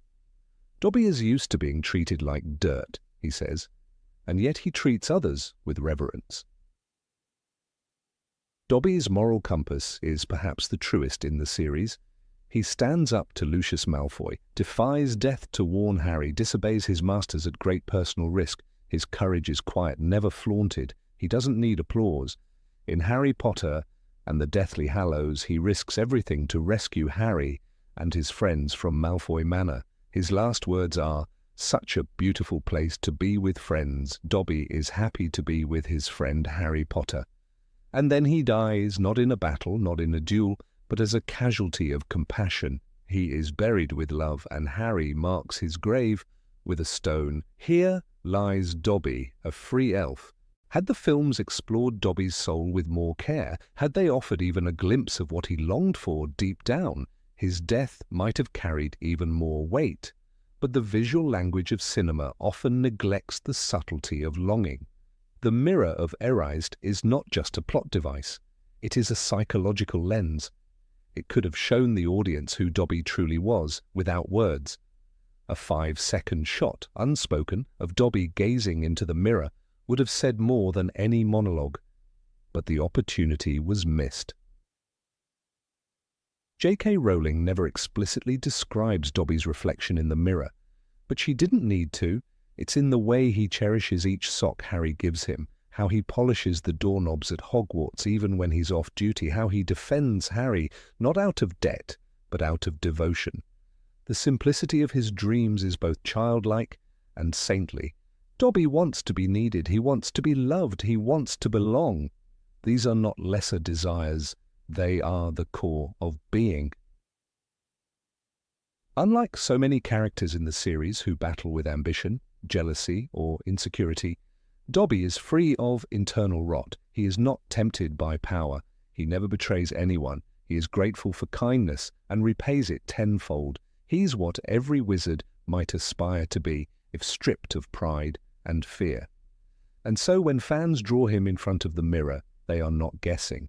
They are interpreting a truth the books whisper but never shout. Even the mechanics of Dobby's freedom are poetic. A sock is not just a sock, it is a symbol of the overlooked, the discarded, the trivial. And yet, in that sock, Harry gave Dobby a new life. He used the same object Lucius tried to discard to grant Dobby emancipation. This act is more than a trick, it's a philosophical reversal. The insignificant becomes powerful, the servant becomes his own master, and still Dobby chooses to serve, not out of obligation, but out of love. This difference is crucial. Dobby doesn't want to rule, he wants to help. He doesn't seek worship, he offers service freely, because he believes in good. And his good is not abstract, it is warm clothes, a safe bed, and friends who remember his name. He dies not for a cause, but for individuals. He saves Hermione, Luna, Ollivander, Griphook, Ron, and Harry, not for glory, but because it is right. Dobby might have seen himself in the mirror not as a hero, but as a friend at the table. No chains, no orders, just a smile, a meal, and his mismatched socks. Perhaps he would hold Harry's hand. Perhaps he would laugh.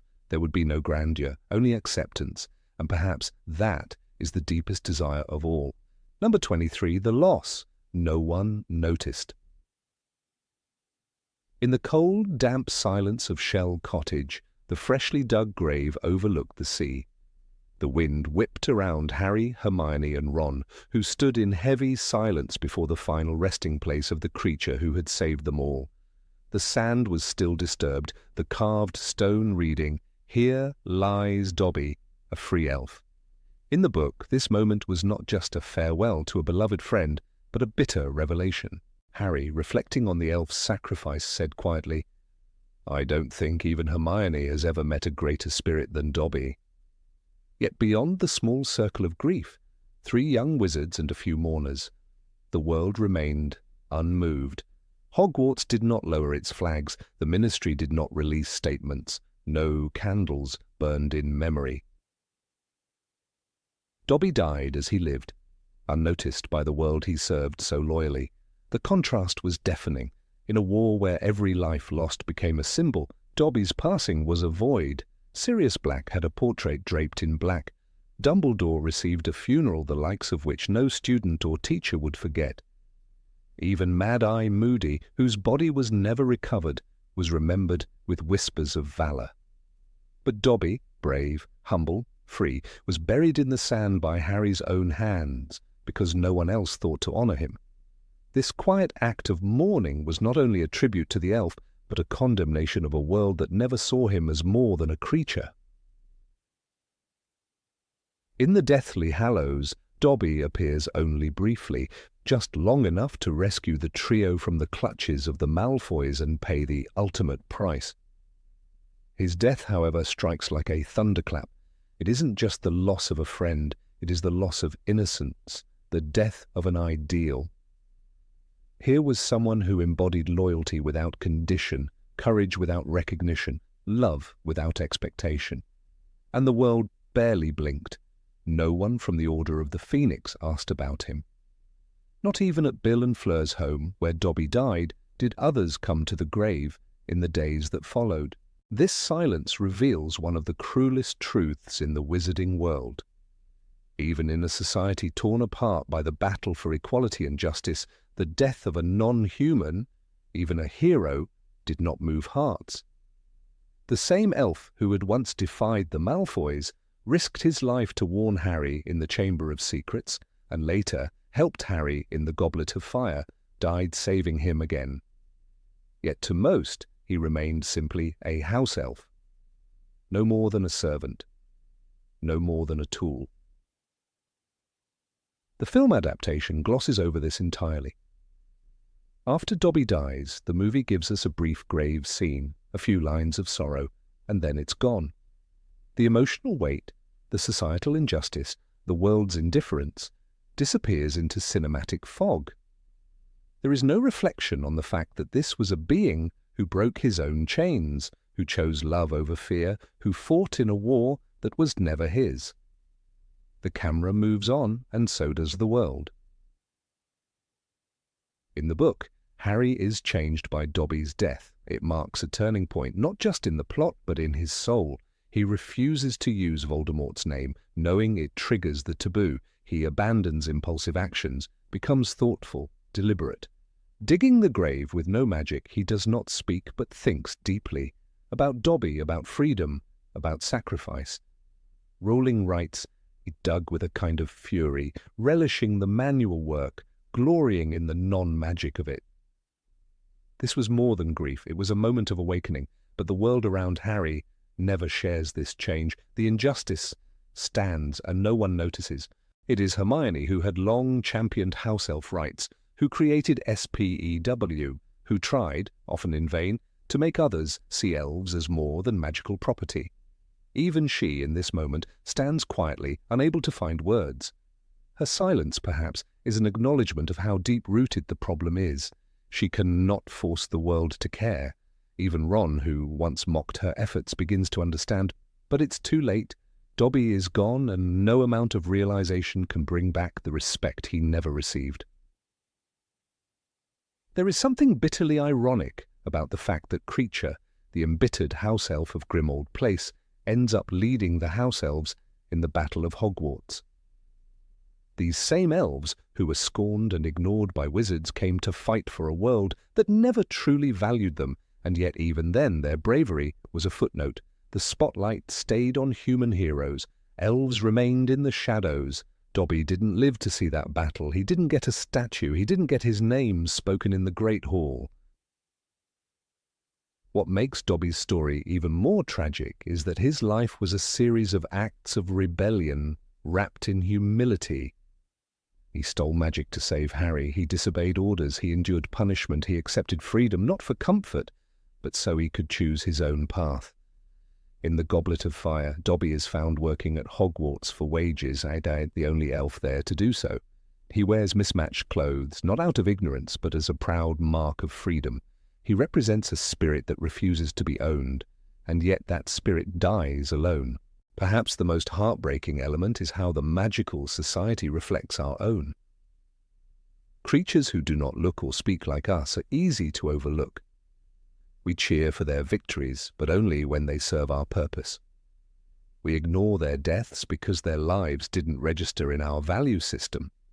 The lack of mourning for Dobby is not just a detail, it's a mirror. It forces readers to ask who else in this world dies without acknowledgement. Who else gives everything and is remembered by no one? Even in death, Dobby's grave was not marked with grandeur. but with honesty. The words carved by Harry's hand carried more power than any eulogy. A free elf. He was never meant to be free. The system was never designed to let him go. And yet he chose freedom, fought for it, and died protecting it. The absence of public mourning for Dobby is not just oversight, it's evidence. It proves that despite all the speeches about unity and bravery, the wizarding world still had lines it would not cross, still had lives it would not honor. There is a missed opportunity in the films to explore this injustice, to show the contrast between Harry's raw grief and the indifference of the world. A funeral scene with order members, or even a quiet moment where others learn of Dobby's death, would have underscored the injustice. But perhaps that silence is part of the point. The fact that no one cared is what makes the loss heavier. It is what turns Dobby's death from tragedy into a commentary. Characters like Dobby exist to challenge our definitions of heroism. He had no wand, no famous lineage, no prophecy. He was not chosen, and yet his actions shaped the course of the war. He moved through the story like a shadow, but left behind a legacy of light. He reminded Harry and us that the greatest courage often comes from those who are never asked to be brave, that the most powerful magic is not spells or curses, but love and loyalty. Dobby's life and death ask uncomfortable questions. Why did no one from the ministry reach out? Why did the Hogwarts staff, who knew of him, not mention him later? Why did the history books not include his name? The answer is painful in its simplicity. He was not one of them, and so he was forgotten. But the reader remembers. The reader carries the weight the world refused to bear. In the end, Dobby is more than a character. He is a symbol of quiet rebellion, of unseen goodness, of a love so pure it asks for nothing in return. The moment he dies, cradled in Harry's arms, eyes wide with innocence, is not just the end of a chapter. It is a revelation, a challenge to the reader.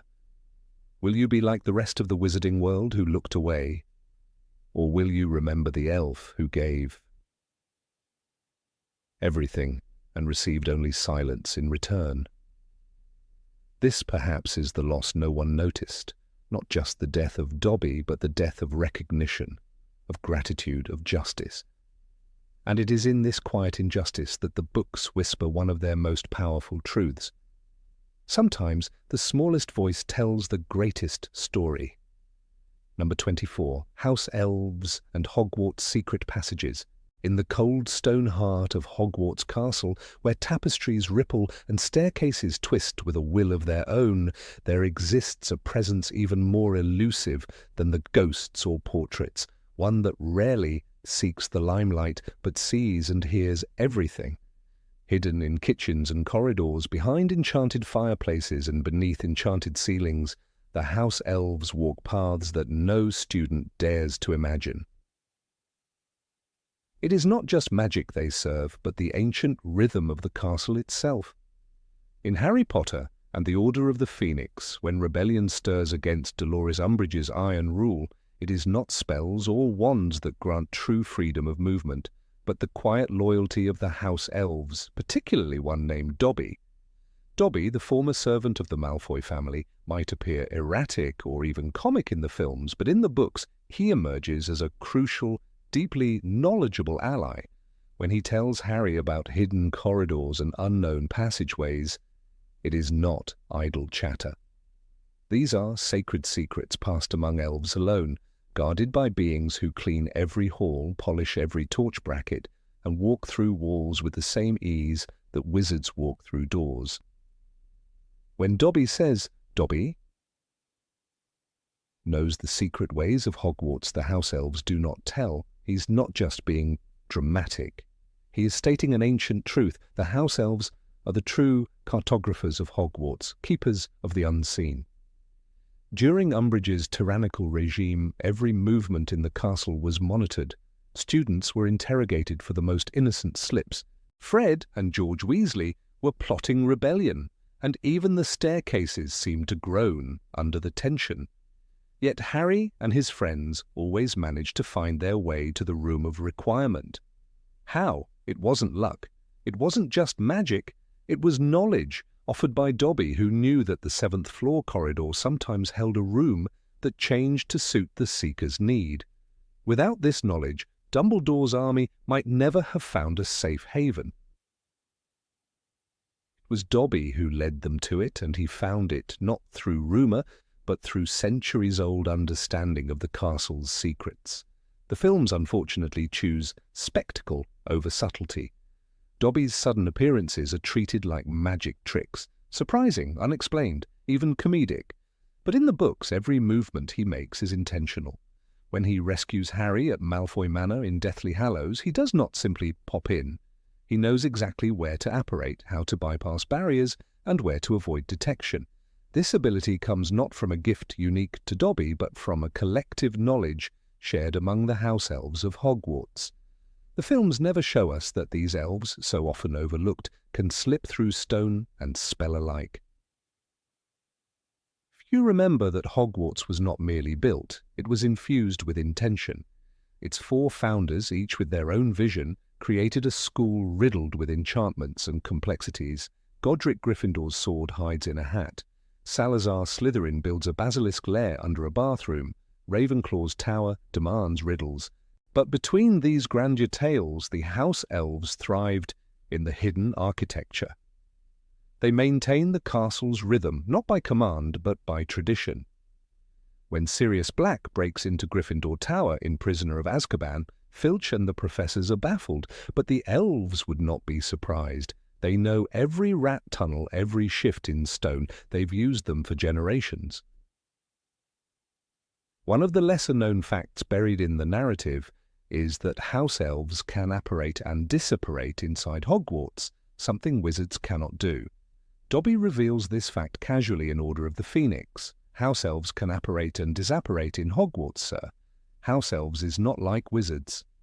The implication is profound. It means that elves are not bound by the same magical laws, and if they can pass through magical wards, who is to say what hidden spaces they have discovered, what secret stairwells they traverse, while cleaning the high ceilings or polishing the stone under the forbidden forest's mud? One of the secret passageways Dobby alludes to connects the kitchens directly to the dungeons, a route no student ever sees, yet it allows the elves to deliver food instantly and invisibly. Another passage opens behind a tapestry of Barnabas the Barmy, and while students know it only as the entrance to the room of requirement, elves know more. There is mention, though brief, of another passage behind a statue of Gregory the Smarmy, one that leads not just to a hidden room, but into a forgotten servant's chamber deep in the foundation of the castle. The elves speak of it in whispers, and Dobby's knowledge suggests he's been there more than once. When Harry uses the Marauder's map, he sees people moving in real time across the castle, but never once does he see the elves. Not because the map is flawed, but because the magic that binds it was created by wizards, and wizards never think to include elves. Their magic is of a different sort, older, more instinctive, and unbound by the same rules. Even Fred and George, who eventually master the map's intricacies, never speak of seeing an elf upon it. This absence is not an oversight. It is a testament to how truly invisible the elves remain, even to the most curious of minds. In the Battle of Hogwarts, the house elves are mentioned only briefly. When Kreacher leads the charge from the kitchens wielding knives and shouting for his fallen master, we get a rare glimpse into the courage and loyalty these beings possess. Yet where was Dobby in the films during these key events? Where was the acknowledgement that he had walked more corridors than even Dumbledore, that he had guided Harry and his friends through the darkest labyrinths of their school lives? The omission is not just unfortunate. It strips away one of the most beautiful and mysterious layers of the castle's character. Imagine, for a moment, the hours the house elves spend scrubbing the bathrooms of Moaning Myrtle or polishing the dragon heads above the Gryffindor fireplace. In those quiet tasks, they have mapped more of the castle than any map could contain. The ghosts gossip, the portraits eavesdrop, but the elves know. They know which stone steps groan at night, which curtains conceal cracks in the wall, which doors don't lead to classrooms but to stairwells that vanish after use. This living, breathing knowledge is what kept Dobby 2 steps ahead of danger. In Goblet of Fire, Hermione's interest in house elves seems laughable to others, but she stumbles onto a great truth. While her campaign with SPEW focuses on rights and clothing, it is her visits to the kitchens that reveal the elves' quiet control over Hogwarts. The large painting of a fruit bowl that hides the kitchen door is opened by tickling a pear. Knowledge only Dumbledore, the Founders, and the elves share. And yet, when the house elves see a guest like Hermione in their realm, they are both shy and proud. Their domain is sacred, unseen by those who dwell above. There is an argument to be made that the house elves are the soul of Hogwarts. While Dumbledore embodies its wisdom and McGonagall its discipline, it is the elves who sustain its heartbeat. Without their labour, the fires would go out, the food would never appear, and the corridors would fall to dust. They clean the castle, not because they are ordered to, but because they remember how. In their rituals lies the history of the castle, not written in books, but in the corners where no student looks. Perhaps the greatest irony lies in how little they ask in return. Dobby is unusual in that he wants freedom, but even he does not reject his love for the place. When he calls Hogwarts his home, it is not because someone assigned him to it, it is because he chose it. He chose to defend its students, its secrets, its heart. And the secrets he knew of tunnels, doors, and vanishing steps were never used for personal gain, but always to serve those in need. So much of the story of Hogwarts is told through grand spectacles, giants in the forest, dragons in the arena, dementors at the gates, but beneath all of it lies a quiet legacy of magic, known only to those who sweep the dust and fold the sheets. The house elves are the last true sentinels of the castle's past. They know where the Founders walked, where the walls whisper, and where the bricks remember the sound of ancient footsteps. They walk not beside history, but within it. Had the films embraced this truth, we might have seen Hogwarts through very different eyes, not as a fortress of spells alone, but as a living memory kept by those who ask for nothing and give everything. The house elves do not just serve Hogwarts, they are Hogwarts, and Dobby, in his small frame and wild eyes, is the one who showed us that magic doesn't always need a wand to change everything. Number 25, Hermione and the Sock Rebellion. When Hermione Granger decided to start a movement for the liberation of house elves, she wasn't acting on impulse.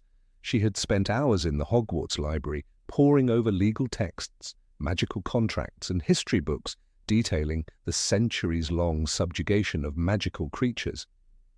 What she discovered filled her with indignation.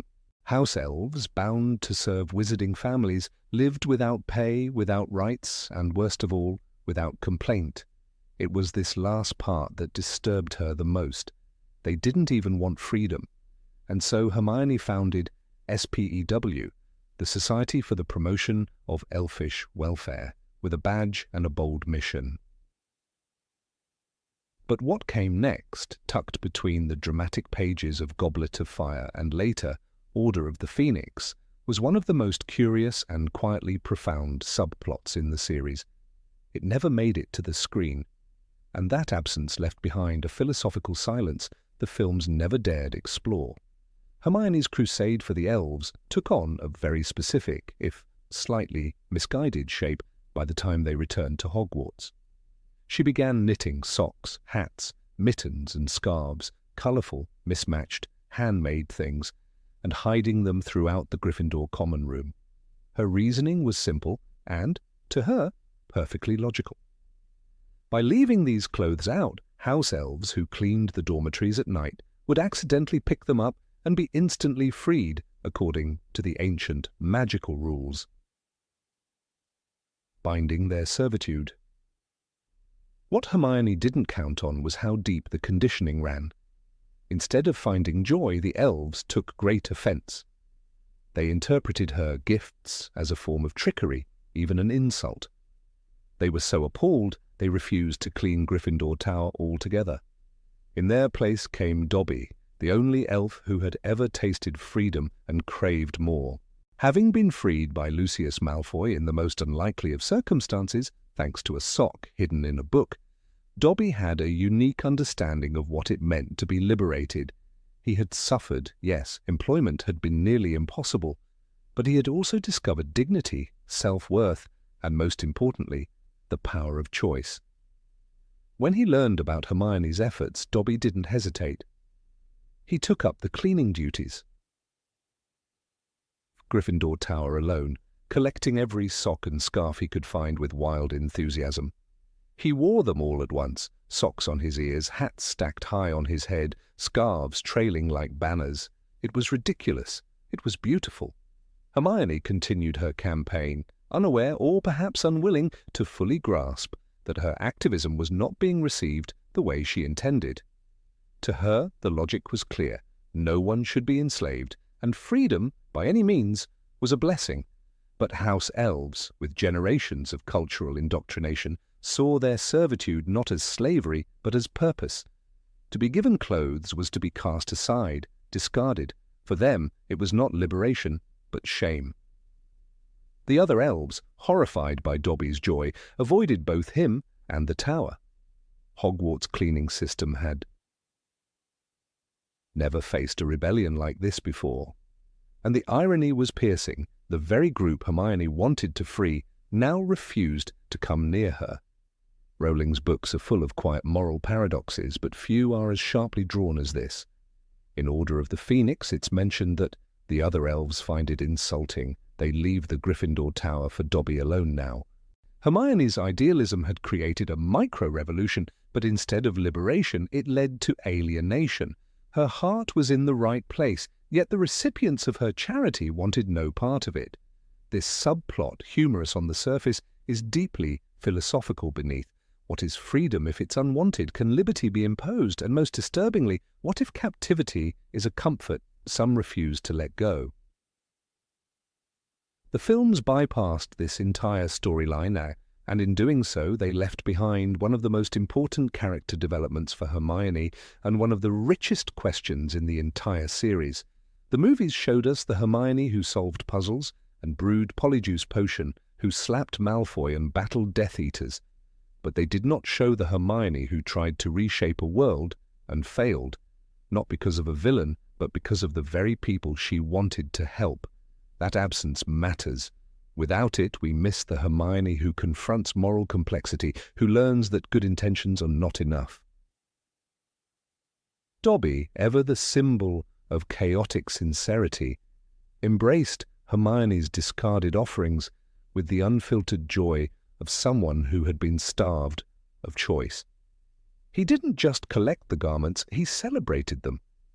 He embodied the exact kind of elf Hermione dreamed all the others would become, self-aware, self-respecting, and full of hope. And yet, he was alone. His enthusiasm didn't spread. Even Winky, the disgraced former elf of the Crouch family, drank herself into misery rather than accept her freedom. Winky does not want freedom, she sobbed, clutching her butterbeer. Winky wants to be back with the Crouches. Hermione was forced to witness again and again how her movement had backfired. She was mocked by her peers, ignored by the staff, and resented by the elves. But she didn't stop. She kept knitting, kept hiding the hats and socks. Her actions weren't perfect. They were at times almost absurd. But they were real. They came from a place of genuine empathy. The tragedy was not in her failure, but in the distance between her ideals and the reality around her. And in that gap, Rowling crafted one of the most human portrayals of activism in any fantasy story ever written. This is where the Rag Rebellion becomes more than a subplot. It becomes a metaphor. Hermione's sock-filled battle against an entrenched system wasn't just about elves, It was about every person who has tried to challenge an institution that refuses to see itself as broken. The elves weren't shackled in chains. Their bondage was mental, historical, and magical. And when one young girl tried to cut through that with yarn and hope, the result wasn't gratitude, it was silence. The Gryffindor common room, once buzzing with laughter and flickering fires, began to collect dust. Without the elves' cleaning magic, cobwebs formed, crumbs piled up, and the once polished wood grew dull. Students complained, but few connected the dots. The price of someone else's dignity, it turned out, was minor discomfort for them. Dobby alone kept coming, shuffling in the shadows, stacking his socks like medals. In the quiet of the night, he polished the trophies and swept the hearth. His loyalty wasn't just to the school, it was to the idea that someone had cared enough to see him. There's a scene in Goblet of Fire where Dobby explains his new life. Dobby is a free elf, and Dobby has come to Hogwarts to find work. Dobby is getting paid, sir. His excitement isn't about the galleons, it's about agency. Dobby negotiated his own wages, his own conditions. He was proud, not because he served, but because he chose to. This, too, is part of Hermione's quiet victory. Though most elves rejected her, Dobby proved her point, that elves could be free and not broken by it. The omission of this storyline in the films turned Dobby into comic relief and later a tragic figure, but robbed him of his revolutionary spirit. His transformation wasn't just emotional, it was political. And Hermione's knitting wasn't just busywork, it was protest. When we read the books, we see the full arc, a young woman challenging an ancient system, and a house elf who answers her call, not with speeches, but with socks and silent resistance. The absurdity of the image, Dobby wearing 16 hats at once, is precisely what gives it power. It's funny, yes, but it's also heartbreaking. It speaks to the hunger for meaning in those who have never been allowed to want. Hermione didn't succeed in changing the world of house elves overnight, but she planted something, and Dobby became its first bloom. The humour of it all shouldn't be mistaken for irrelevance. Rowling uses comedy like a scalpel, cutting deep truths into the skin of her world. The scene of Gryffindor Tower being abandoned by elves because they don't want to be freed is ridiculous only on the surface. Beneath, it asks the reader to confront uncomfortable truths about charity, about agency, about how we assume others should feel. Hermione believed freedom was a gift. But gifts must be accepted, not forced. And so in the corner of the story that the films never dared to film, we find something rare. A moment where the magical world reflects our own, not in its spells or creatures, but in its resistance to change. The house elves didn't thank Hermione, they didn't march or sing, they walked away, but Dobby stayed. He stayed because one witch believed he mattered, and sometimes one is enough. Number 26, Kreacher and the Locket on the Wall. At number 12, Grimmauld Place, hidden behind a facade of decay and gloom, there hung an object that would eventually be revealed as a piece of Voldemort's very soul. A locket, tarnished, heavy, unassuming, was mounted above the fireplace, blending into the oppressive decor of the Black family home. It hung like a forgotten heirloom, a curious trinket for visitors who never came, ignored by the inhabitants who busied themselves with the matters of war, resistance, and survival. But for one inhabitant, this locket was neither meaningless nor unfamiliar. Kreacher, the old house elf bound to the Black family by blood and enchantment, saw it every day. He knew what it was. He knew what it meant. And more tragically, he knew when it was taken. J.K. Rowling's books never waste a detail, and this locket, once belonging to Salazar Slytherin, was revealed to be one of Voldemort's Horcruxes.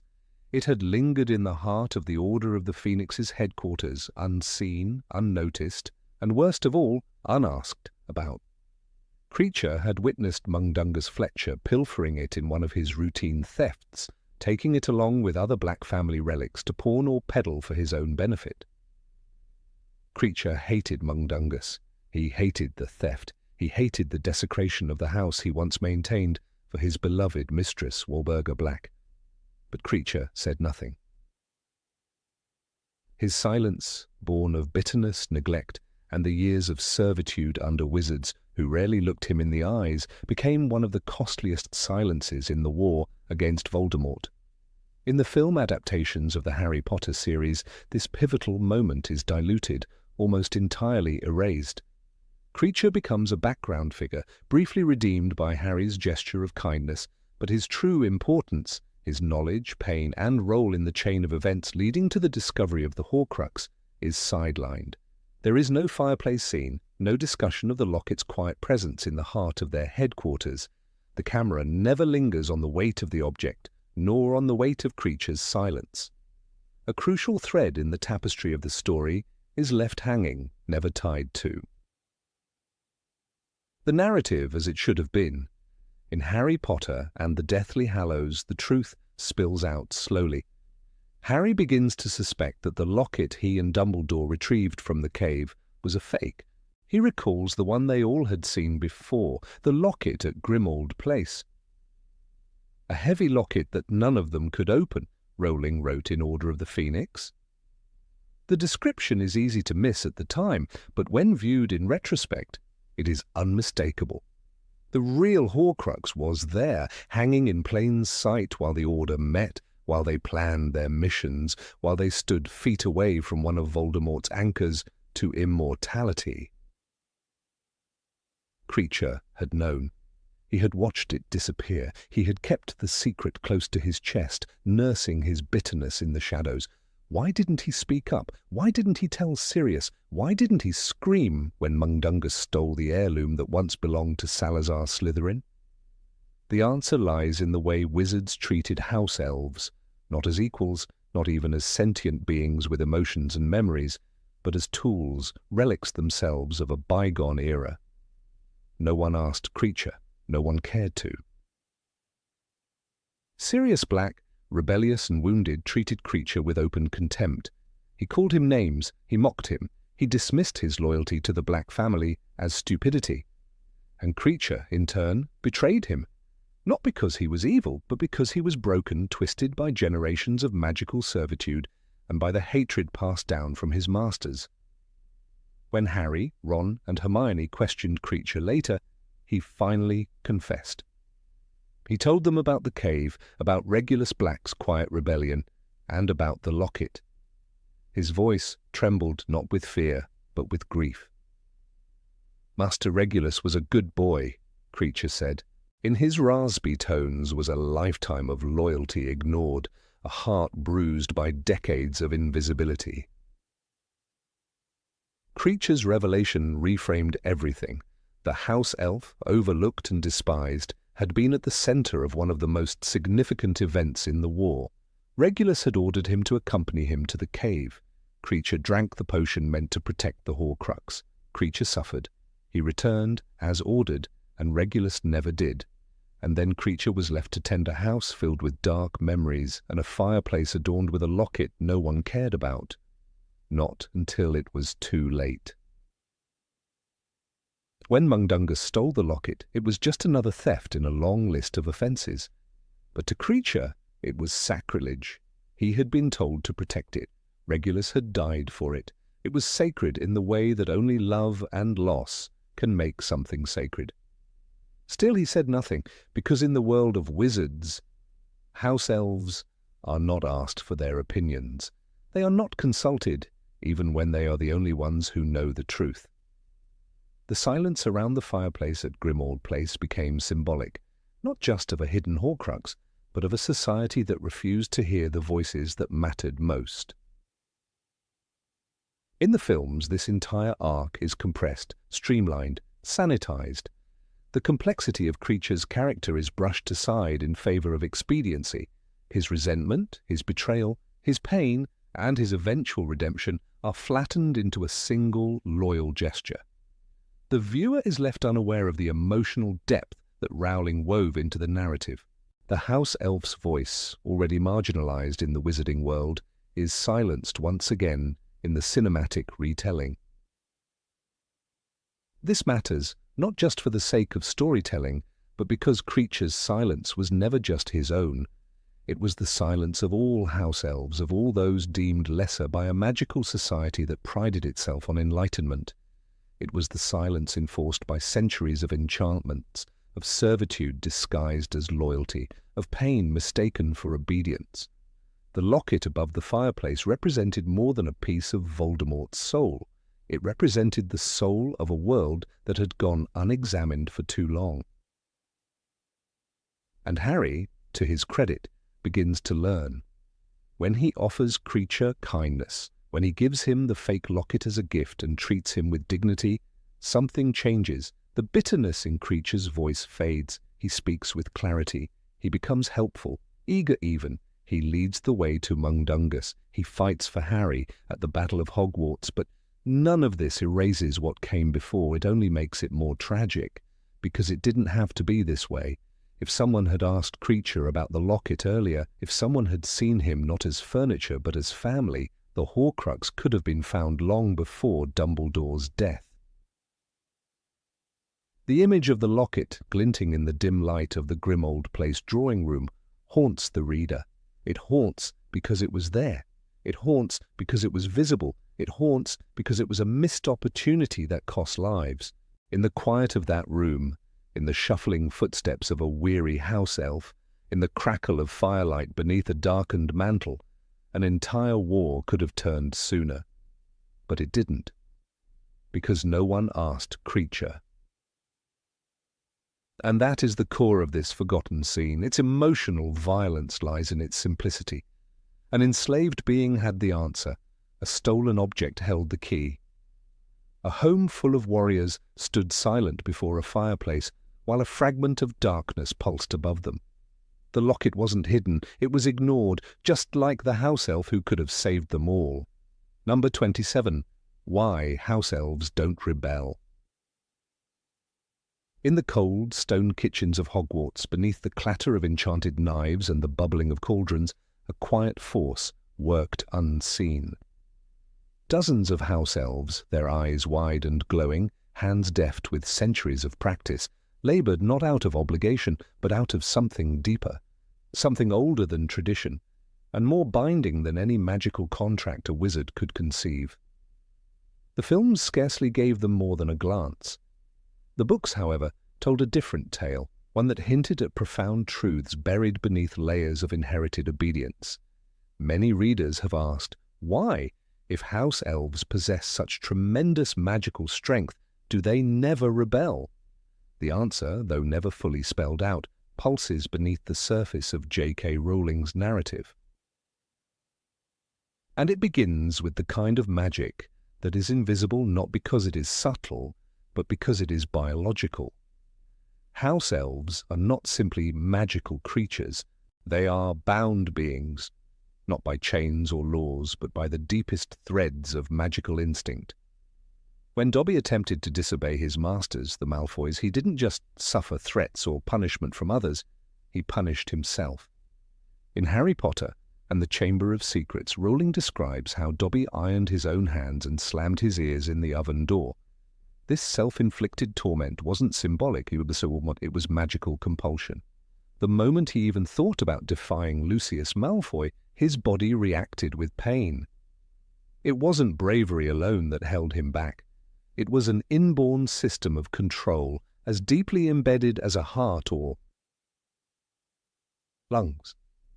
This kind of compulsion isn't a simple spell. It is, as suggested in the Order of the Phoenix, a magical structure that forms the core of elfish being. Kreacher, the Black family's bitter house elf, is a prime example. Despite hating Sirius Black, despite loathing the house's current inhabitants, Kreacher cannot disobey a direct order. "Kreacher must obey the master," he snarls, and though his voice drips with venom, he does what is commanded. This is not loyalty. It is magical biology. In fact, when Sirius orders Kreacher to leave, Kreacher obeys with a twisted sort of glee. He exploits a loophole, going to Narcissa Malfoy instead, technically outside Sirius's orders. But the fact remains, direct defiance is impossible. When Hermione Granger forms SPEW, the Society for the Promotion of Elfish Welfare, her frustration stems from this same reality. The house elves at Hogwarts like serving. They find meaning in it. They refuse wages, reject clothing, and are horrified when Hermione tries to free them. This isn't just Stockholm Syndrome, it's something older. When Hermione leaves hats around the Gryffindor common room hoping to trick them into accepting freedom, the elves don't even come near. Dobby alone is willing to pick them up. The rest are insulted, disgusted. They are built for service. The magic that sustains their existence ties identity to obedience in ways that human morality can't easily untangle. Dobby's uniqueness, then, is revolutionary, not just because he wanted freedom, but because he could want it. Somewhere in his being, a thread of willpower broke through the ancient spellwork. His desire to be free is a biological anomaly or a magical mutation, and it hurt him. Every attempt to protect Harry Potter in the second book, from sealing the portal at King's Cross to bewitching the bludger, results in fresh punishments. Dobby had to punish himself, sir, he explains after nearly breaking his fingers in the hospital wing. Magic punishes deviation, and yet Dobby persists. What the films never explore is how rare this trait is, and how dangerous. Dobby's defiance doesn't just separate him from other elves, it makes him alien, lonely. Even after being freed with a sock, a brilliant loophole that only Harry's intuition managed to discover, Dobby struggles with his new identity. He seeks work, but not just any work. He finds a position at Hogwarts, one that allows him to serve voluntarily, but with pay. Dobby is a free elf, he insists proudly, yet his job still involves cooking, cleaning, and caring for others. Service, for him, is still sacred, but now it is chosen. Kreacher's arc reveals another side of this complex psychology. At first, he embodies everything ugly in the house elf condition: resentment, bitterness, and racial superiority absorbed from generations of pure-blood propaganda. But when Harry begins treating him with respect, giving him the locket that belonged to Regulus Black, speaking to him with dignity, Kreacher's loyalty transforms. He cooks, he cleans, he leads the house elves into battle during the final fight at Hogwarts. But crucially, this shift only happens because Harry becomes his master.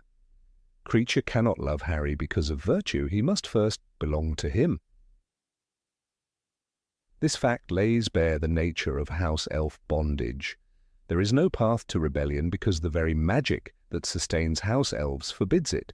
To rebel is to experience suffering, physical, mental, even mortal. Dobby was willing to endure that pain, but few others can. Their magic is stronger than that of most wizards. It bypasses traditional wand-based defenses, allowing them to apparate in and out of places like Hogwarts and the Malfoy Manor with ease. Yet this power is not theirs to wield freely. It is funneled entirely into servitude. In a bitter irony, the more powerful they are, the more tightly they are bound. The films, while capturing Dobby's death with emotional clarity, omit the broader implications. In Harry Potter and the Deathly Hallows, when Dobby is struck by Bellatrix Lestrange's knife, he dies in Harry's arms, whispering, "Such a beautiful place to be with friends." His last act is to save others, not for duty, not for orders, but for love. He is the only house elf we ever see choose sacrifice. His grave bears the words, "Here lies Dobby, a free elf." But what the grave doesn't say, and what the books imply, is that Dobby paid the ultimate price for defying not a master, but a species-wide compulsion.